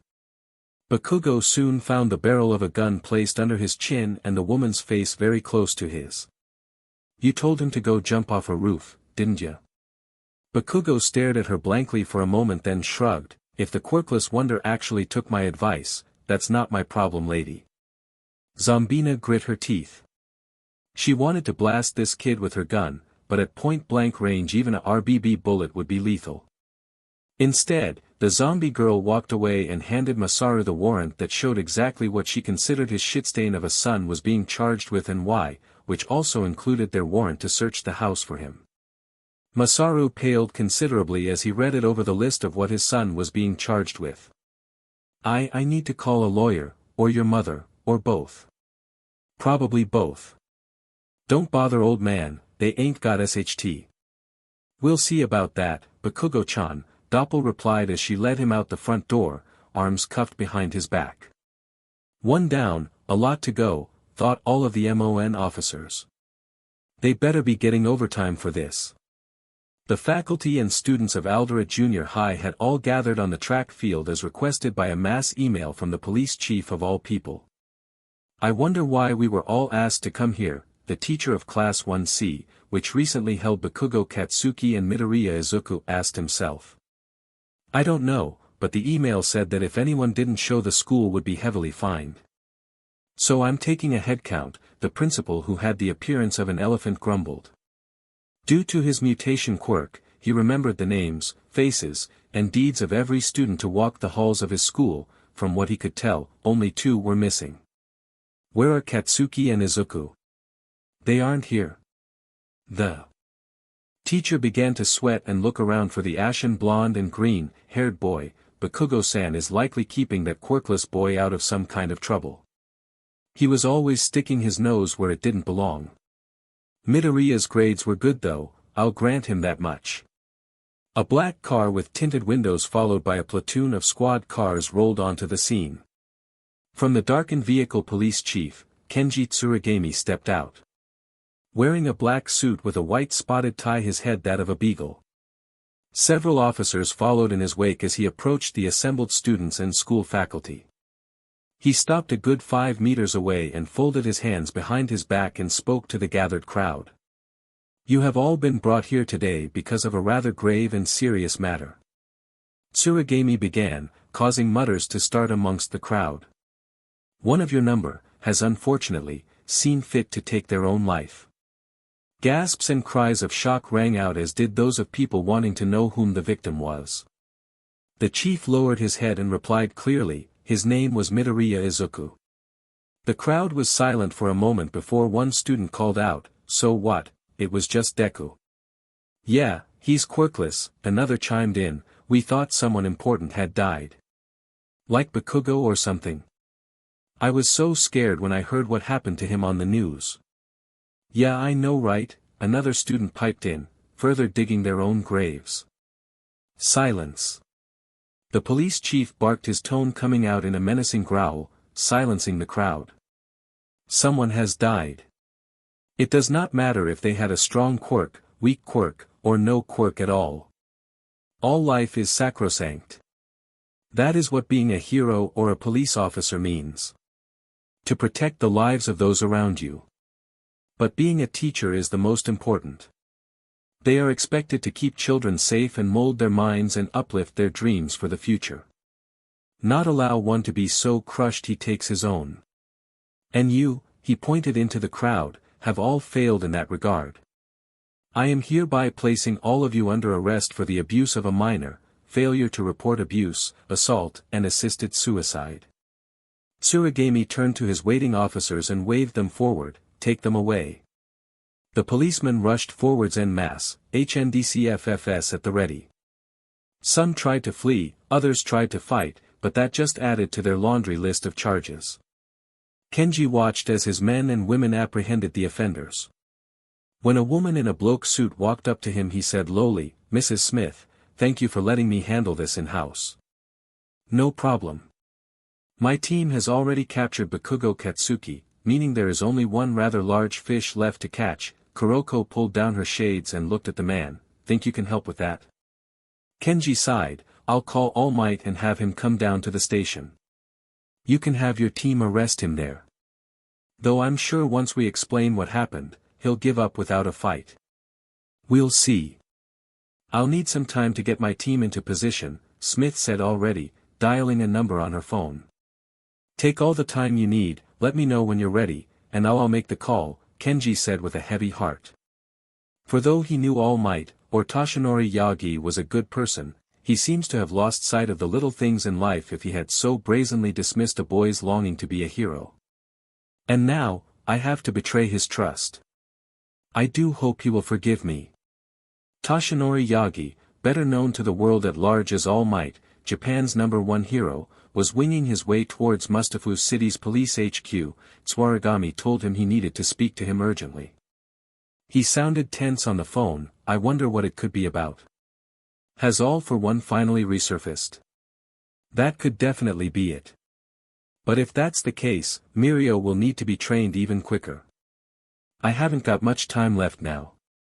The hero thought as he landed in an alleyway across from Police Plaza before assuming his true, skeletal appearance and walking in through the front doors. The place was as lively as ever. People coming and going, citizens filing grievances, police hauling in perps. Toshinori smiled. It reminded him of his younger days before he became the #1. He'd often haul most of his early villains here himself so the boys in blue wouldn't have to risk themselves getting hurt. This was before the development of quirk-nullifying HNDCFFS of course. Now, even the cops could safely detain villains now. He walked up to Tsuragami's secretary, a young witch who had experience in secretarial work named Ruby, and said, "The chief is expecting me, Ruby-san." "Toshinori-san, head right in," the woman said with a forced smile. This must be serious indeed, the skeletal blonde thought as he knocked before walking into the office. The chief as usual was sitting behind his desk, arms folded in front of him. Standing next to him was an unknown woman in a black suit, shades covering her eyes. "Kenji-san, who is this woman?" The woman in question smirked. "All Might, I presume." The lady walked forward and reached into her coat pocket. Toshinori was tempted to transform, his secret identity as All Might be damned if she pulled out a gun, only for her to hand him a stack of papers. The #1 hero took them and read them over, his eyebrows raising in shock. "You are here to arrest me?" The woman in question nodded, that emotional facade she had never faltering for a moment. She was cooler than most villains he had met over the years. It frankly unnerved him. "Correct, I am Kuroko Smith, field director of MON, I think you've heard of us." "Monster Ops Neutralization," All Might offered as a response to the woman's confirming nod. "Yes, you resolve human-monster disputes, but forgive me for my confusion, but what does any of this," Toshinori stated, waving the warrant of his arrest around, "have anything to do with me?" The door behind him closed to reveal a monster, a rather large monster, bigger than even himself in his true form in heavy armor, crouched in the corner of the office. How did she even fit through the door? Yagi found himself wondering. "Please don't resist, Mr. All Might. I don't want to have to hurt you," an unexpectedly sweet gentle voice said, coming from somewhere in the metal suit. The surprisingly agile creature then rather cutely, if such a word applied to an enormous armored demon, tripped, cracking the wall that one of her hands had been using to support her unusual position. "I have no intention of resisting, young lady, I'm assuming this is all just a big misunderstanding," Yagi said calmly. He couldn't help but wince as the armored figure's fingers accidentally punctured holes through the plasterboard like a hot knife through butter in a vain attempt to regain her posture. "DMN, she was strong." Smith shook her head, "I'm afraid not. Do you recall 3 days ago, saving a boy from a slime villain?" All Might nodded, "Yes, Katsuki Bakugo, if I recall." Smith bit her lower lip in frustration. "No, the other boy, the one before Bakugo. Green hair, eyes, little freckles." Her tone turned sarcastic faster than a Ferrari. "Might have asked you a very important question about whether or not someone could be a hero without a quirk." Ringing any bells, All Might? Ah yes, him, the young boy with the overly ambitious plan for his future had reminded him of himself, at first. While his longing to help was strong, his flesh, and lack of a quirk made it far too dangerous for All Might to even consider advising the boy he could be a hero. Yet, remembering it properly, the method and his rather indifference that he seemed to give off at the time, a side effect of both his time limit and getting the villain to the nearest police station, gave Toshinori a sinking feeling in his gut. He introduced himself as Midoriya Izuku, quite a smart boy, but he sought to fight dangerous villains without a quirk of his own. I couldn't in good conscience let him do that. Your words all might, Smith said, spitting his hero name out like a curse. Drove that boy to jump off his school roof. The number one hero and symbol of peace felt his world drop out from under him. His heart stopped, forgetting it needed to beat at all, his broken body felt even heavier than normal. He what? You heard me. He committed suicide because of your thoughtless words. As such I am placing you Toshinori Yagi, under arrest for assisted suicide and manslaughter. Turn around please. Toshinori looked paler and sicker than usual, emotionlessly turning around with his hands behind his back, constantly muttering, I never meant, I was only trying to help. I didn't want him to get hurt. I was only trying to help. As his muttering turned to yelling with tears in his eyes, Tsurugami Kenji looked away. For the number one hero to be reduced to such a state. It broke his heart even if he knew it was necessary to see justice done. We'll take it from here, Kenji-san, Smith said, ushering Toshinori away, her associate somehow managing to crawl out of his window, the exact same way she'd entered. Once they were gone, Tsurugami buzzed his secretary, Miss Toju, could you please cancel any of my other appointments today? I'm feeling under the weather. Of course, Chief. Will that be all? Yes, Miss Toju, if you need. Once you've done that, you may take the rest of the day off as well. Kenji told her kindly. Yes sir, thank you sir, Ruby replied in just as kind a tone. Once he was finished, Kenji opened a drawer in his desk, and pulled out a bottle of scotch and took a long pull from the bottle, not even bothering with a glass. Today was one of those days. Mina's eyes fluttered open as light shined into her room despite the blinds being closed. Blinking against the glare of sunlight, Mina woke up and found herself cuddled up against her new friend. Thank goodness he's asleep, if he'd been awake I'd never live this down, Mina thought to herself. Morning Mina. The pinkette froze in embarrassment. You're awake? She asked in a pitched embarrassed tone, her face flushed violet. I never fell asleep last night. Turns out, I kinda don't need to anymore, I think. Izuku added as an afterthought, unsure if he needed sleep or not anymore. So then when I started cuddling you in my sleep? You were awake the whole time. Izuku looked at her and quirked an eyebrow, yeah, but it's fine though, I just wanted you to be comfortable. Also, are you feeling alright? You're stuttering and everything and I'm not. It's kinda weird, no offense. Mina ran a hand down her face as she reminded herself that Midori was adorably awkward. You forget it Midori. Let's get something to eat, yeah. But I'm not feeling all that hungry, the undead boy noted. Mina sent him a deadpan glare, humor me. Izuku looked away timidly, sorry. Mina groaned, sorry, I'm a bit grumpy until I've had my first cup of coffee in the morning. Before then, brah. She playfully jumped at him, arms outstretched. I see, Mina is scary before morning coffee, Izuku said as he wrote this factoid down in his burnt notebook. Wah. Don't write that down Midori. She tried to snatch the notebook out of his hands only for Izuku to move like greased lightning, and avoid her, looking at her like she just tried to steal his firstborn. It took the pinkette a moment to realize why he looked so affronted. Oh, right, you don't like your journal being touched, do you?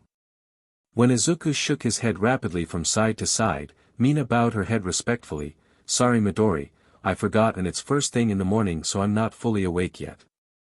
Forgive me please. Okay Mina, Izuku replied warily, so, breakfast? Breakfast, Mina agreed with a nod. The two descended the stairs to the kitchen, finding the adults were already up and nursing cups of tea. Inko was the first to notice the duo. Good morning you two, sleep well? Mina flushed at the question, prompting Izuku to answer, Mina I don't seem to sleep anymore. He phrased it as a question, which he directed towards Raikou. Arch-liches, well liches in general don't need to eat, sleep, or even breathe if they don't want to. So no, you don't need to sleep, but you can, the Neurahyan explained, sorry for not mentioning it last night lad, but a lot was going on. I understand, don't worry about it, Izuku said hastily. Emma clapped her hands, now that you are up, we have some important news for you Izuku-kun. Honey, would you like to take it from here while Inko, Mitsuki, and I get started on breakfast? Gendo put down the morning paper and pushed his glasses up, causing them to flare. Of course dear. He motioned to the couch, take a seat. The two teens sat down, Mina instinctually going for Izuku's hand and clasping it in her own. If the boy had any problems with this arrangement he said nothing about it. Gendo noticed the interaction but said nothing about it, but instead he carried on with his news. As of 10:35 this morning, Bakugo Katsuki, just about all of the graduating students from this year including the faculty of Aldera Junior High, and all might have been arrested on various charges. A million-watt smile burst out over Mina's face. She even considered skipping coffee this morning, that was how energized she felt at the moment. She immediately embraced her friend, they got him all Midori. Isn't this great? When she didn't feel the boy hugging her back, Mina pulled away to see him looking contemplative. Midori? This could be very bad actually. By arresting allmight, the symbol of peace, we will be undermining the CR credibility of the entire Hero C community and thus the villains, the smart ones anyway, will sense weakness, smell the BBLD in the water, and become bolder. C crime will rise, terror will become prevalent and all of it, because of me, Izuku lamented. No, Mina said a bit harsher than she intended. This is not your fault. If the people turn on All Might it'll be because they see he's capable of screwing up just like the rest of us and he's not some omniscient god who can save anyone who's in trouble. That has nothing to do with you, right Midori? Right Midori? Mina said with a bit more force when he doesn't answer. Alright Mina, Izuku rapidly agreed. The adults all shared a look. It was clear Mina wasn't going to let him dwell on this line of thought. Riku even made a playful whipping motion with his hand only for the alien girl to catch his eye and sent him a death glare. Mina-chin is so cute. Gunhead squeed, I'm tempted to ask when the wedding is. Gujiji. Stop being dumb. Mina scolded as she blushed, Midori and I are just friends, understand? Friends. Ah, to be young and naive, Riku said wistfully. I remember those days. Mina was about to verbally rip the Nourishment on a new one when Inko popped her head in and said, breakfast is ready everyone. Mina dragged Izuku to the table, plopping him down next to her before pouring herself a steaming mug of sweet black nectar, adding 3 scoops of sugar to it along with powdered creamer. 1 giant gulp later and the pseudo alien let out a sigh of relief, I'm alive again. She turned to her new friend. I hope I wasn't too grouchy Midori. No, Mina was nice as always, the boy assured her. Mina knew exactly what she was like before she'd had her coffee. So she rolled her bumblebee-hued eyes and said, liar, but thank you for being polite like always. I didn't threaten to hurt you did I? She asked worriedly. No, not me, Izuku sent a sideways glance Riku's way. Mina looked at him sheepishly, sorry Nura-san, I'm sorta bitchy before I have my morning coffee. Language young lady, Emma said, coming into the dining room carrying a large pan. You remind me of my wives. You were married Nura-san? Izuku asked curiously. The man quirked an eyebrow, was. I am still happily married to all 3 of my wives. The man realized his error and smiled. Ah, I keep forgetting your change was recent. Forgive me. Polygamy is an accepted practice amongst yokai, Izuku-san. There was silence for a moment and then. Eh? The boy yelled out, his shout of shock resonating in everyone's heads. Midori. Calm down. Calm down. Mina told him, giving him a shake, though she was handling this just about as well as he. Izuku had gathered his wits, Mina took a moment to calm herself. So, Midori is super important, so he's gonna get lots of offers probably, right? She didn't know why, but even asking that made her stomach feel like it was tying itself into knots. Oh, most definitely, Riku affirmed. Some will want political marriages, others will simply be drawn to your strength, and wish to sire strong children. For a yokai, strength is everything. I don't know how to handle this. Izuku almost wailed, what do I do, what do I do? Mina firmly grasped his head and turned him to face her. First things first. You're going to eat breakfast. Or chow down on some seeds, whatever. Then you and I are gonna meet up with some friends of mine from my junior high and we're gonna spend all day having a blast and forgetting all about this sad CRP, okay?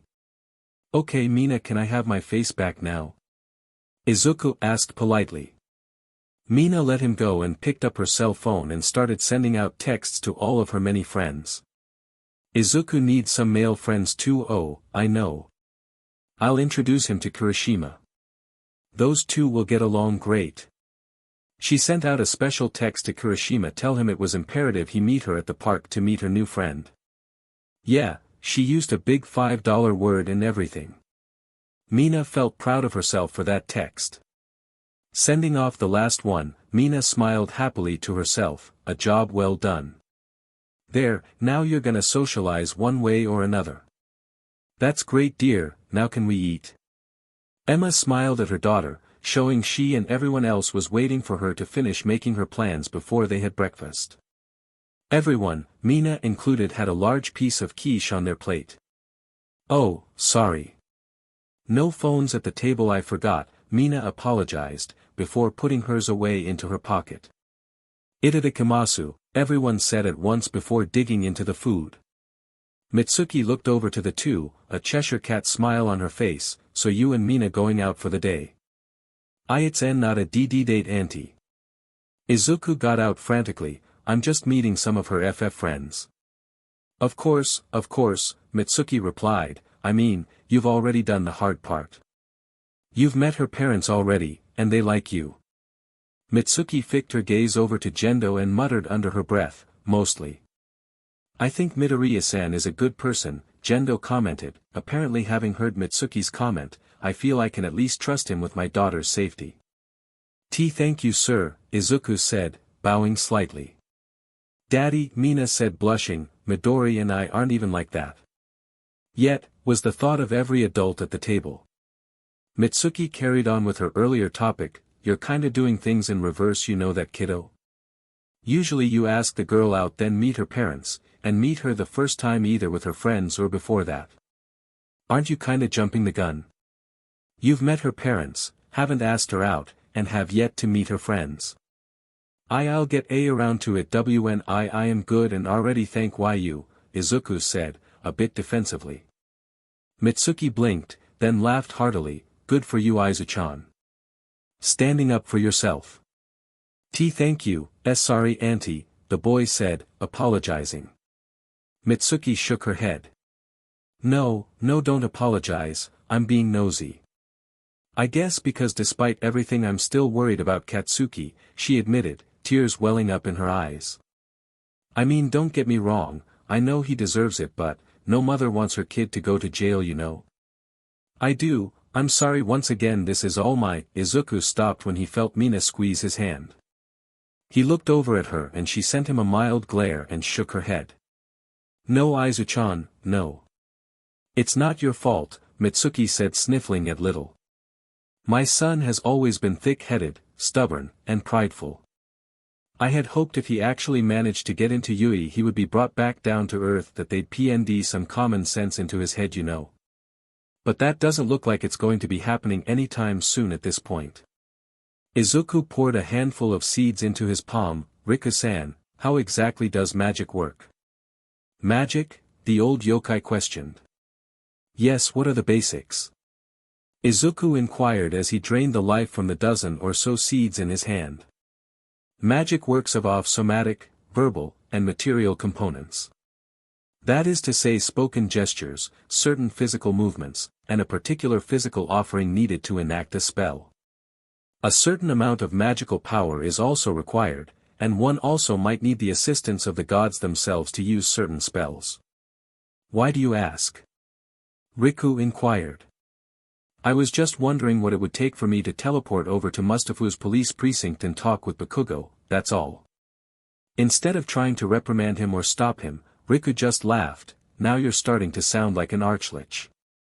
Instead of running from your problems you wish to face them head-on, and solve them the fastest way possible. I'm assuming you've thought about this all night?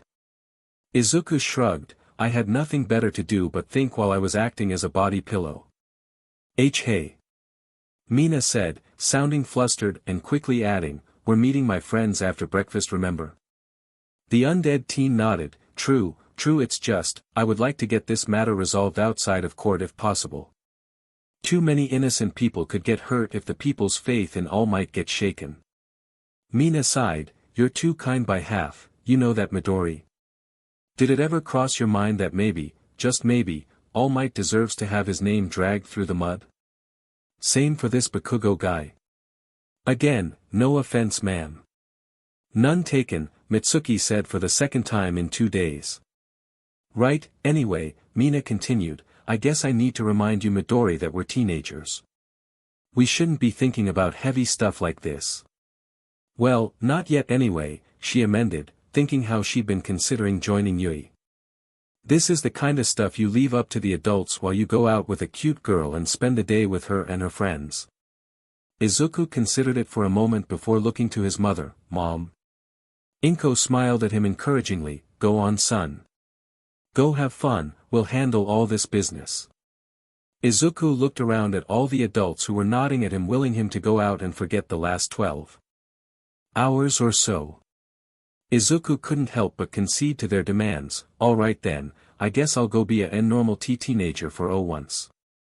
Yeah. Mina threw up a fist. You are just gonna love my friends Midori. And I'm sure they'll get a kick out of you writing about their quirks, and telling them how they can improve.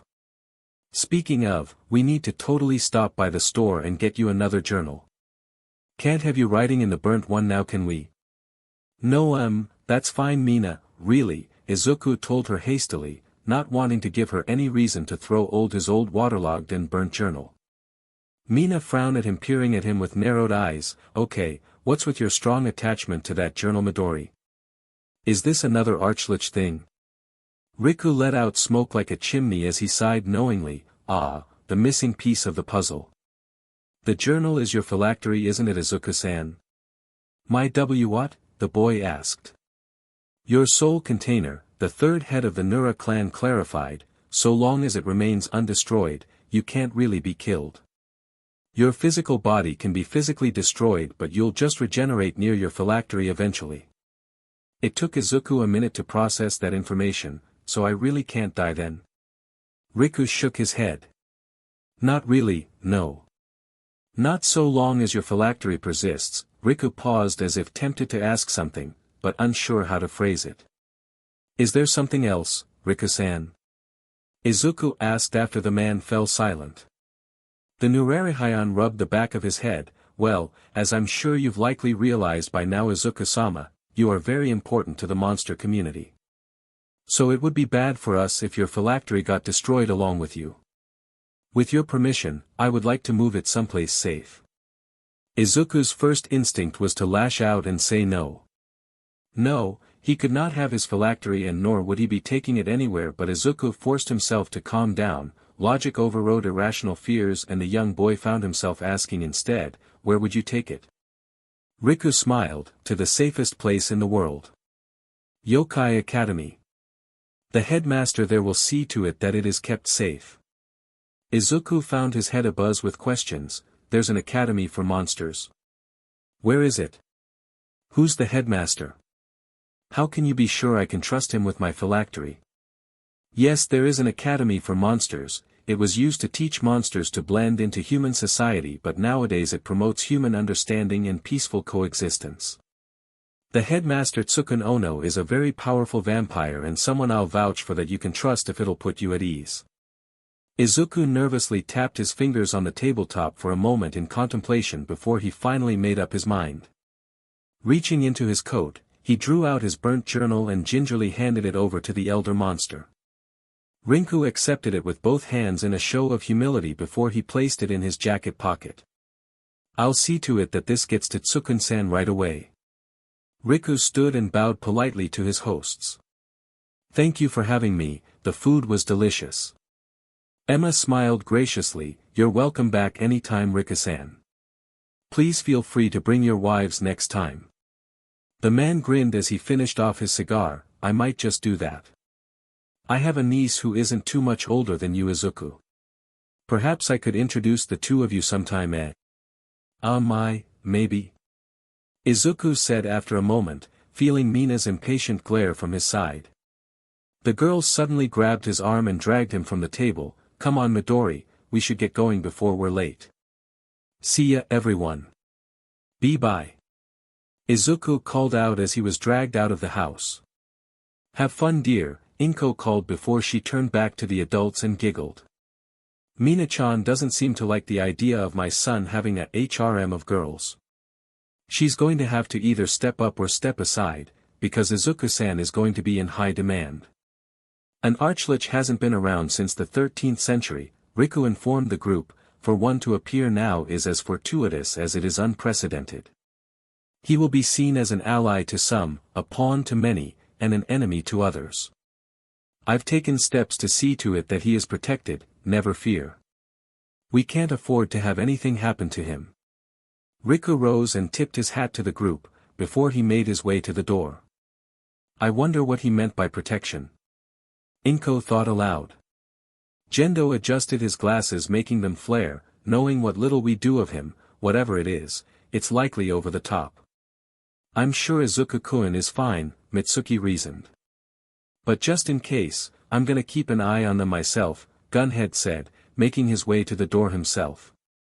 Gendo stopped him with a few well-placed words, you don't need to do that Gu, I'm sure you have better things to do. Nah, not really Gen-chan, Gunhead turned and gave his longtime friend a thumbs up. Besides, looking out for people is what heroes are supposed to do, right? With his piece said, the 51st pro hero made his way out of the house following after the kids. Izuku didn't say anything as Mina held his arm in a vice-like grip even though he noticed people stopping, staring, and whispering as they passed. Izuku was picking up bits and pieces of conversation as they walked. The chief's daughter? Who's that boy? Delinquent. Dating? Not good enough for her. These were the most common lines he picked up. It wasn't too difficult for him to put together what people thought was going on. They think we're dating. Ignore them Midori, ignore them, Mina told him firmly as they finally came to the park entrance. The place was verdant with a cement bike path encircling the entire area, some healthy emerald-colored trees sparsely placed throughout the place as well as benches and picnic tables. Mina-chan over here. Mina turned and waved, smiling when she heard her name called. Izuku followed her gaze to a group of people and he found himself freezing up as he stared at them. The first, the girl who called out to Mina had the upper body of a voluptuous woman while her lower half was that of a crimson-scaled snake, almost 6 meters long. She was wearing a bright yellow shirt that was tied around the middle to show off her stomach. Next to her was a boy with shark-like teeth and red spiky hair wearing a black shirt that said, Red Riot, on the front in red ink. His shorts were crisp white like the color of fresh linen with black stripes going down the sides and he had sneakers unlike the girl next to him. The oldest-looking one of the bunch was a boy with a simple-looking face, his blonde hair seemed to stick up in the front, and despite the fact he was wearing a polo shirt it was obvious he was built like a brick house. The last was a little slip of a girl, with wings for arms that were coated in blue feathers, and bird-like talons for feet. She had a clueless expression on her face that sharpened considerably when Izuku came into sight. Her attire consisted of a tube top and tightly fitting Daisy Duke jeans. In Japan's modern society it came off as borderline indecent. Mina stopped moving when she noticed Izuku's hesitancy. It's okay Midori, these guys aren't anything at all like the kids at your old school. They're nice so just give them a chance okay? The arch-lich didn't say anything. He just kept his eyes locked on the waiting group and silently nodded before making his way forwards. Yo Mina, who's this guy? The redhead asked once they were close enough. The red-haired boy seemed to be sizing Izuku up, at least. That's what the good lich thought to himself anyway. His life experience with strong-looking guys usually ended up this way, so he was apprehensive of this teen. "Hey Kirishima, sup?" "Like the new do," Mina complimented. "Guys, this is Midori, Izuku." "Midori, this is Maya, but you can just call her Mikai, Lamia." "The blonde is Mirio, but you can him Miri-senpai, Togata, Ijiro, Eiji, if he lets you Kirishima, and Poppy." "I couldn't think of a nickname for Poppy," Mina admitted. "She'd forget it in about 10 seconds anyway." Maya was looking at Izuku in a state of shock. "Mina-chan, do you know what your friend is?" "Oh yeah, Midori is an arch-lich and apparently that's a big deal, right?" Mina said it so casually, like it was nothing major. "Big deal, very big deal," Poppy said, Izuku getting the impression she was sounding unusually serious before she swept her wings behind her and dipped down into an unmistakable bow. "Your Holiness." "Izuku-sama," Maya followed the winged girl and was prostrating herself, pressing her head flat against the ground. "We are honored to be in your presence." That's not necessary, please get up." Izuku spoke in the flustered tone.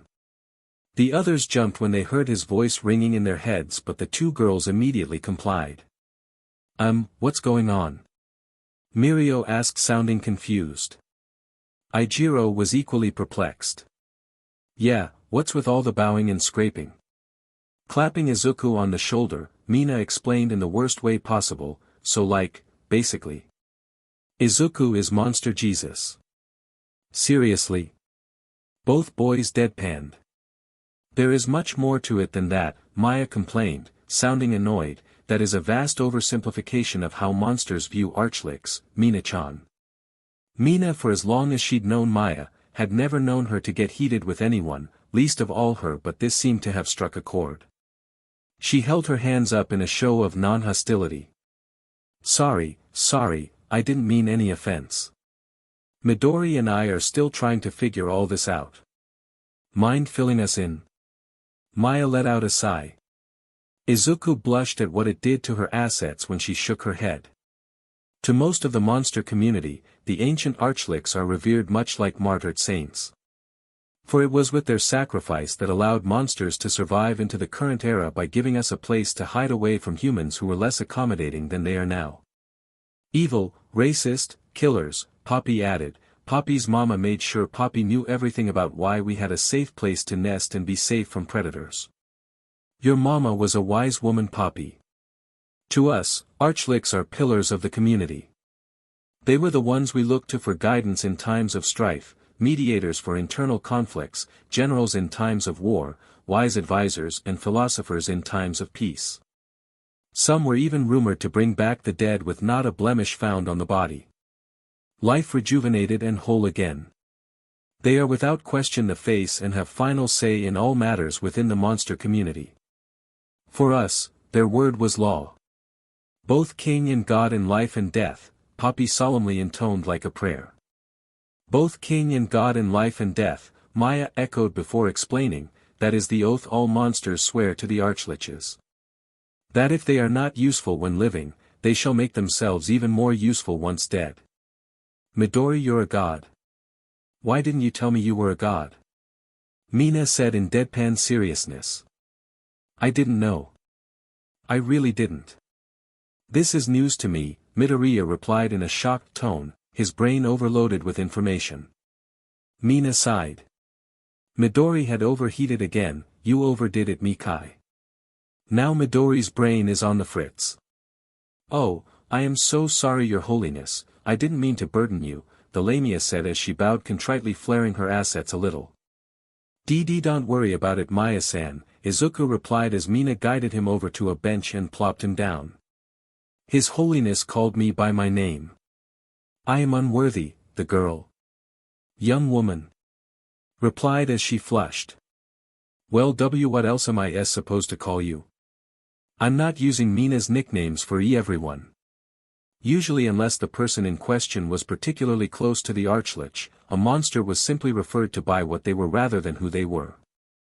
I would be called Lamia, for example. Poppy would be Harpy," the girl added. Izuku scowled at that. That seems rude. No offense meant to my predecessors of C-Course. Sounds like they were too old to bother remembering everyone's names, Mina opined. Back then the arch-liches were very busy. Or so I was told. They had to erect havens and fight off hordes of murderous humans, and other groups of not-so-friendly deities.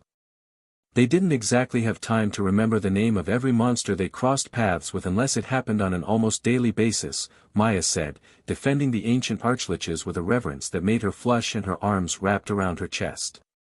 We don't mean to be disrespectful, Maya-san, it's just, Izuku searched for the right words to convey his thoughts, hard to imagine all of this happening, that's all. Also there is a lot I don't know, so I have some serious catching up to do. I'm going to be relying on as many people as possible to help me. Can I count on you and Poppy? The Lamia and Harpy pointed at themselves respectively. Me, both girls said at the same time.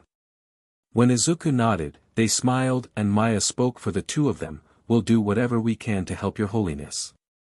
The undead boy humbly requested, could you please just call me Izuku?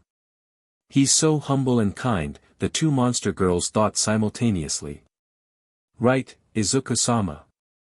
Maya replied with a graceful curtsy. Izuku Taicho. Hi. Poppy saluted. The arch-lich ran a hand down his face.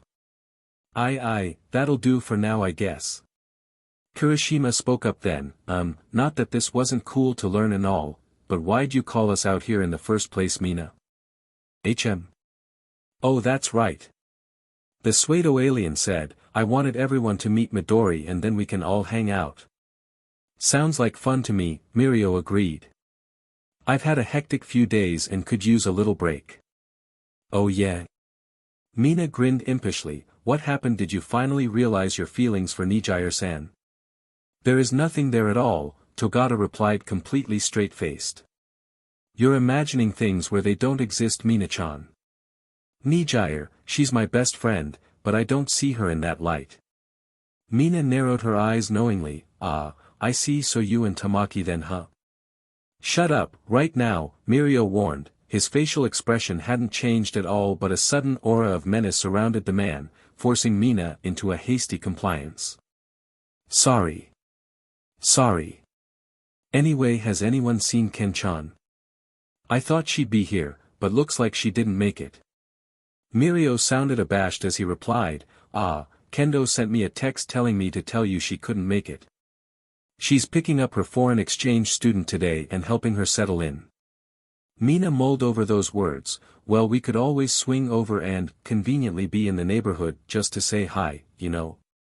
Maya and Poppy turned to Izuku waiting for his input. I guess we could do that, but it might be a bit too much, for someone who just arrived in Japan, don't you think? Mina nodded at his input, true, jet lag is AB, let me tell you. Alright, we'll leave Kendo and her foreign exchange student alone for now. For today, let's hit an arcade or something. Izuku readily agreed, oh okay. It's been a while since I've gone. To an arcade. Mina smacked her fist into her palm. It's decided then. Arcade, ice cream, and then who knows? Long walk on the B maybe. Let's go. Despite everything that happened to him recently, Izuku found himself smiling. Yet, he trailed behind the others as he left the park, for ever since he'd arrived with Mina, he couldn't shake the feeling he was being watched. He didn't know by who or for what reason, but they, whoever they were starting to put him on edge. I'll deal with them if I have to, I guess, Izuku, the dead boy thought to himself as he hurried after Mina and the others, who were motioning for him to hurry up. The moment he got close, Mina latched onto his arm between hers and started dragging him off. Come on Midori, come on, the arcade is this way. Hurry. Okay, I'm coming. Mina, I didn't bring any money with me, did you? Nope, Mina replied, popping the P like she liked to do. That led to a problem as far as Izuku was concerned. Then how are we going to pay for tokens? That's what Togata-senpai is for. He's treating his adorable undergrad today, right? Mina turned and smiled at him with sugary sweetness. The man just smiled back. Sure, why not? I mean, you actually did manage to pass junior high your first time trying, right? Yes, hey.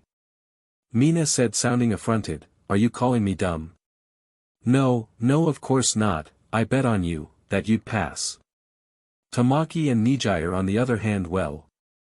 Mina muttered something under her breath about traitors and getting them back, before she said, fine, then you can spend some of that ill-gotten gains on me. That's the plan, Mirio confirmed. The arcade was a place filled with flashing lights, a copious amount of noise, and various arcade machines lining the walls with air hockey and pool tables in the middle of the floor. Mina could feel Izuku shaking like a leaf from where she held his arm. Poor guy is all jumpy, like he's gonna get attacked at any moment. DMNBSTRDS treating Midori like a doormat, Mina thought, knowing there was no way he would ever take the initiative himself. Mina dragged him over to a skee-ball machine saying, come on Midori. I wanna see if you can beat my high score. The boy moved woodenly, robotically, his head on a swivel as he tried to look every which way at once, that is, until they stopped in front of the skee-ball machine. Then he focused on it, the flashing lights around the scoreboard, the high score being 3,500 with Mina as the holder. He looked at the device and saw all the different holes with numerical values on them. It was pretty obvious what he had to do to win, so he turned to Mina. Do we have any coins? Izuku asked. Right here. Mirio said, running up to the two, using his shirt to carry a small mound of coins towards them. Taking a handful, Mina got ready to slide one into the coin slot. Ready, Midori? Izuku nodded. He may have never played this game before, but he was going to give it his best shot. Do it, Mina-san. The coin dropped and a rack filled with heavy ball was released. Izuku wasted no time throwing one towards the far left hole worth 100 points. He missed by a couple of inches. Adjusting his aim, he tried again, and again, he missed, but as the saying goes, the third time was the charm. Once he landed his first shot, every one after it was right on target. Over and over like clockwork, Izuku kept scoring in the hardest bucket, and Mina couldn't help but watch in amazement as he neared her score. 2,700, 2,800, 3,000, 3,400, 3,500, and just like that, he broke it, and kept right on going, reaching heights an NBA power forward would weep at right up until the buzzer rang. For extra bullshit, the buzzer alarmed the rather nervous boy and fluffed his last shot, but it still managed to find the hole. Mina hugged him jubilantly. Midori, you did it. You blew my score out of the water. Huh, I did. He looked at the scoreboard and sure enough it read 4,600. Oh wow, sorry. Why are you apologizing? Mina asked. Izuku looked surprised. You mean, you're not mad? Mina looked at him sadly as she replied, no Izuku, no I'm not. I'm actually happy you pulled it off. While she was smiling on the outside, inside she was seething. The guy thinks even beating someone's high score will set them off. Just what the F did those people, and I use the term oh so loosely, do to him? BSTRDS. BSTRDS. FBSTRDS. Mina, is everything okay? You seem kinda tense. Izuku asked, concerned for the person he considered his one true friend at this point. I'm fine, Midori. Let's play a different game now, Kay, she said soothingly, still annoyed at his treatment at his classmates' hands, in particular one, Bakugo Katsuki. If it's about me beating your score, I really am sorry, Izuku said again. Mina waved his apology off. You really don't need to apologize for that, she assured him. It was bound to happen eventually. She led him over to a two-player arcade box. Here, let's see if you can play fighting games as good as you can skee-ball. Izuku's undead face lit up when he saw the game in question, Heroic Justice 3. I didn't even know this had an arcade version. So you like this series then? Mina asked. Izuku nodded as he giddily answered her question. 5 is my favorite, because not only were the environments destructible, but they were also tiered, and you had 360-degree movement. Loving seeing him talk so animatedly, Mina continued this thread of conversation. Same, who's your main? All Might, secondary is Best Jeanist, with my try as Endeavor, you. Midnight, Mrs. Joke, and Malady of the Wild Pussycats, Mina said proudly. Stonewaller huh? Izuku said with a grin. Mina rolled her eyes. Whatever you say, Mr. Glass Cannon Team. All Might is not a glass cannon. Izuku replied. Endeavor and Best Jeanist are though, Mina retorted. Overuse of Endeavor's quirk damages his HP bar, and Best Jeanist can only use his quirk so much before you have to tag him out to recharge it. If either are your last man left standing, you're screwed. True, but I still think I could take you. Izuku declared. Mina grinned at him. She was liking this side of her friend. Oh, do you now, my Midori? Let's just put that to the test, shall we? The fires of competition burned in Izuku's bright green eyes so brightly he had missed the possessiveness in her tone. She was loving how he seemed to light up at this and noted to come here more. You're on, Mina-chan. He called me Mina-chan just now and probably didn't even realize it, the pinkette thought with a smile on her face as she dropped 2 coins into the slots and selecting 2 players before picking her team, waiting while he did the same. Any preferences for stages? Izuku shook his head as his reply, no, not really. Wanna leave it up to the randomizer? Sounds like a plan, Midori. The stage was downtown. The teams were set, all that was left was for the 2 to duke it out in the virtual arena. Whoa guys, check it out, Mina and Midoriya are about to go at it in Heroic Justice 3. Kimishima yelled from behind them, causing their group to gather around the 2. I got 1,000 yen on Ishido. Kirishima called out. Seeing his lineup, Mirio grinned, I'll take that bet, but double on Midoriya. Half of all proceeds go to the winner like usual. Mina called out before the fight started.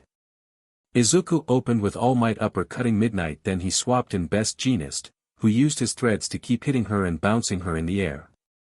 When Midnight's HP bar fell below half, Best Jeanist was swapped out for Endeavor, who used his ULT Hellflame, costing him 1/3 of his health bar to not only wipe her out but also do some minor damage to Ms. Joke when she hopped onto the scene.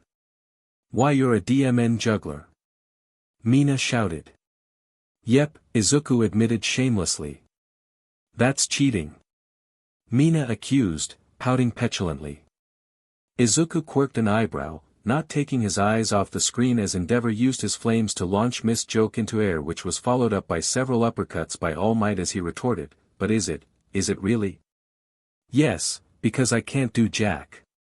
Mina replied as she helplessly watched Miss Joke flop through the air like a fish on land. Izuku casually replied as he had All Might finish Miss Joke off, if you'd chosen different heroes like say Hawks, Ingenium, or Mirko, this would be a different fight. They all have mid-air recovery to prevent juggling. Really? Mina asked as she helplessly watched as Mandalay was taken out by a triple ULT, wrapped up in Best Jeanist's threads as All Might was sent rocketing towards her, fist cocked back, the move of his flying punch provided courtesy of Endeavor Airlines. Mina watched her final hero's HP bar drop all the way to 0 in one attack. She sighed in defeat as the screen displayed perfect, showing Midori hadn't taken a single hit. I lost, was Mina's only answer to the beatdown she just received. Gee, good game, Mina. Izuku said in a nervous, shy tone, holding a hand out to her. Mina smiled and hugged him instead. Yeah, good job, Midori. You totally kicked my butt. Why, you conned me. Kirishima accused Mirio, pointing a finger at the older teen even though he was smiling. Mirio just smiled, not my fault you couldn't figure out Midoriya-san's strategy. To me it was a foregone conclusion who was going to win this fight based on the teams alone. Mirio held out his hand, now pay up. Kirishima grumbled good-naturedly but reached for his wallet. Meanwhile the other girls were impressed with Izuku's knowledge of the game characters. Izuku-sama is really good at this game, Maya noted. It's not just this game, he's scary good at figuring out people's quirks and how they can be used in general, Mina told the group. He had a journal full of notes on heroes and their quirks. Really? Mirio sounded intrigued. You take notes on people's quirks?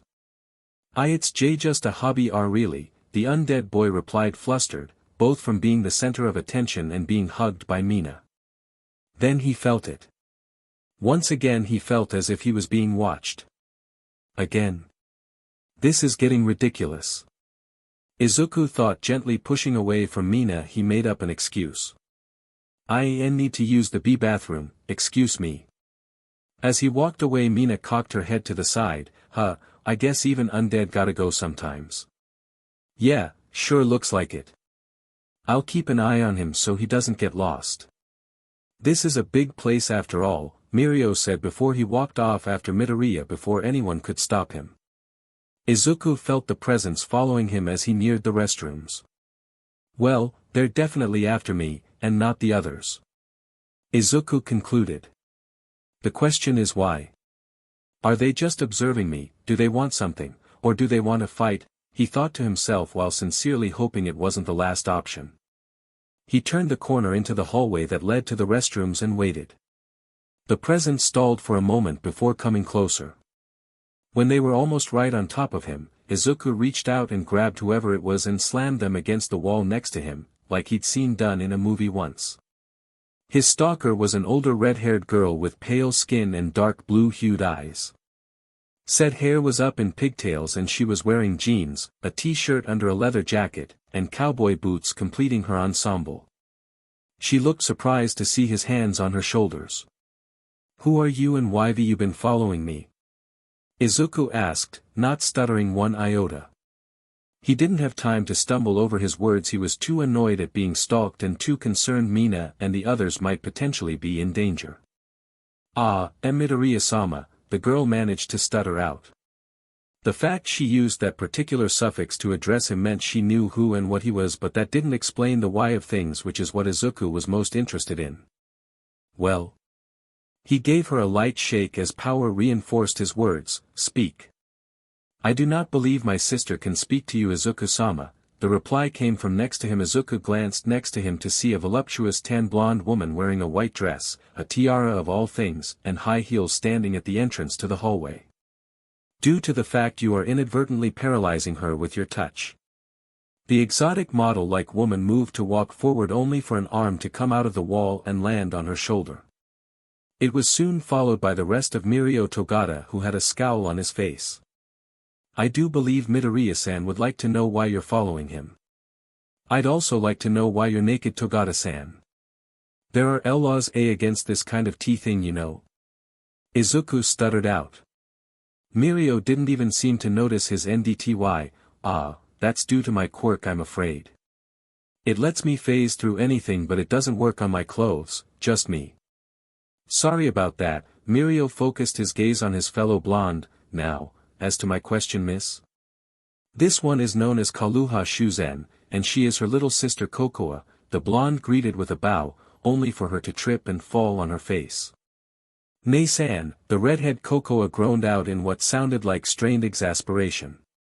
Turning over, the woman's face was filled with tears. I embarrassed myself in front of Midoriya-sama. Why are you here, Kaluha-san? Izuku asked in a less hostile tone.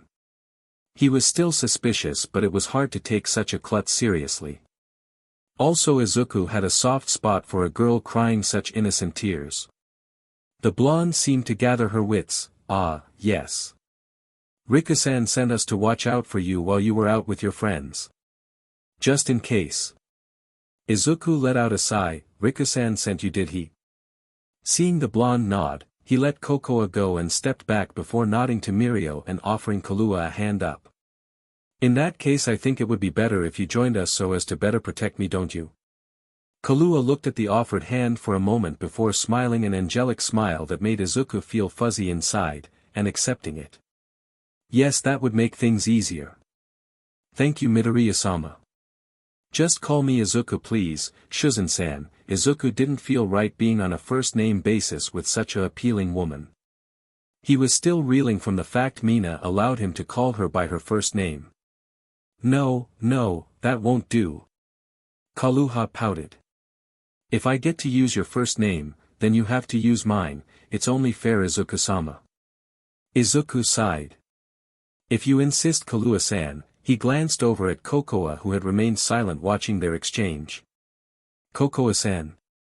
The girl snapped to attention, slightly caught off guard. Izuku was paying her any attention. Why yes, Midoriya-sama. I didn't hurt you, did I? When I slammed you against the wall? Izuku asked worriedly.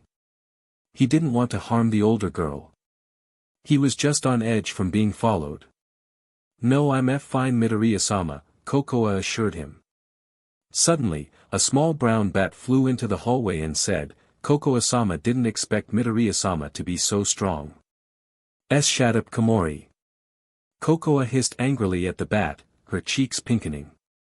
She had a hold of the poor mammal and was shaking him around like a flag on Independence Day. Izuku resisted the urge to sigh. Call me Izuku please. Izuku glanced at Mirio, his eyes fixed firmly on his face. Mirio-san, could you please get some clothes on? Right, I'm sure you've got it handled from here, yeah? The hero in training noted. His Johnson started getting stiff due to the cold air in this place. Mirio-san, pants now please. Izuku was very close to being permanently mentally scarred. The man turned to leave, inadvertently mooning the arch-lich in the process and sinking into the floor. Does weird SHT like that happen to Izuku-sama all the time, or? Kokoa let the question hang. Izuku shook his head, and no, not you usually. But it's been a weird couple of D-days. Come on, I'll introduce you to the others. So alright folks, that's all for today. Stay tuned for part 3. Do subscribe, like and share for more such videos. Also check out the story and author Bubbajack on FANFICTIONnet. Press the bell icon to be notified first on release. See you in the next video. Till then, goodbye.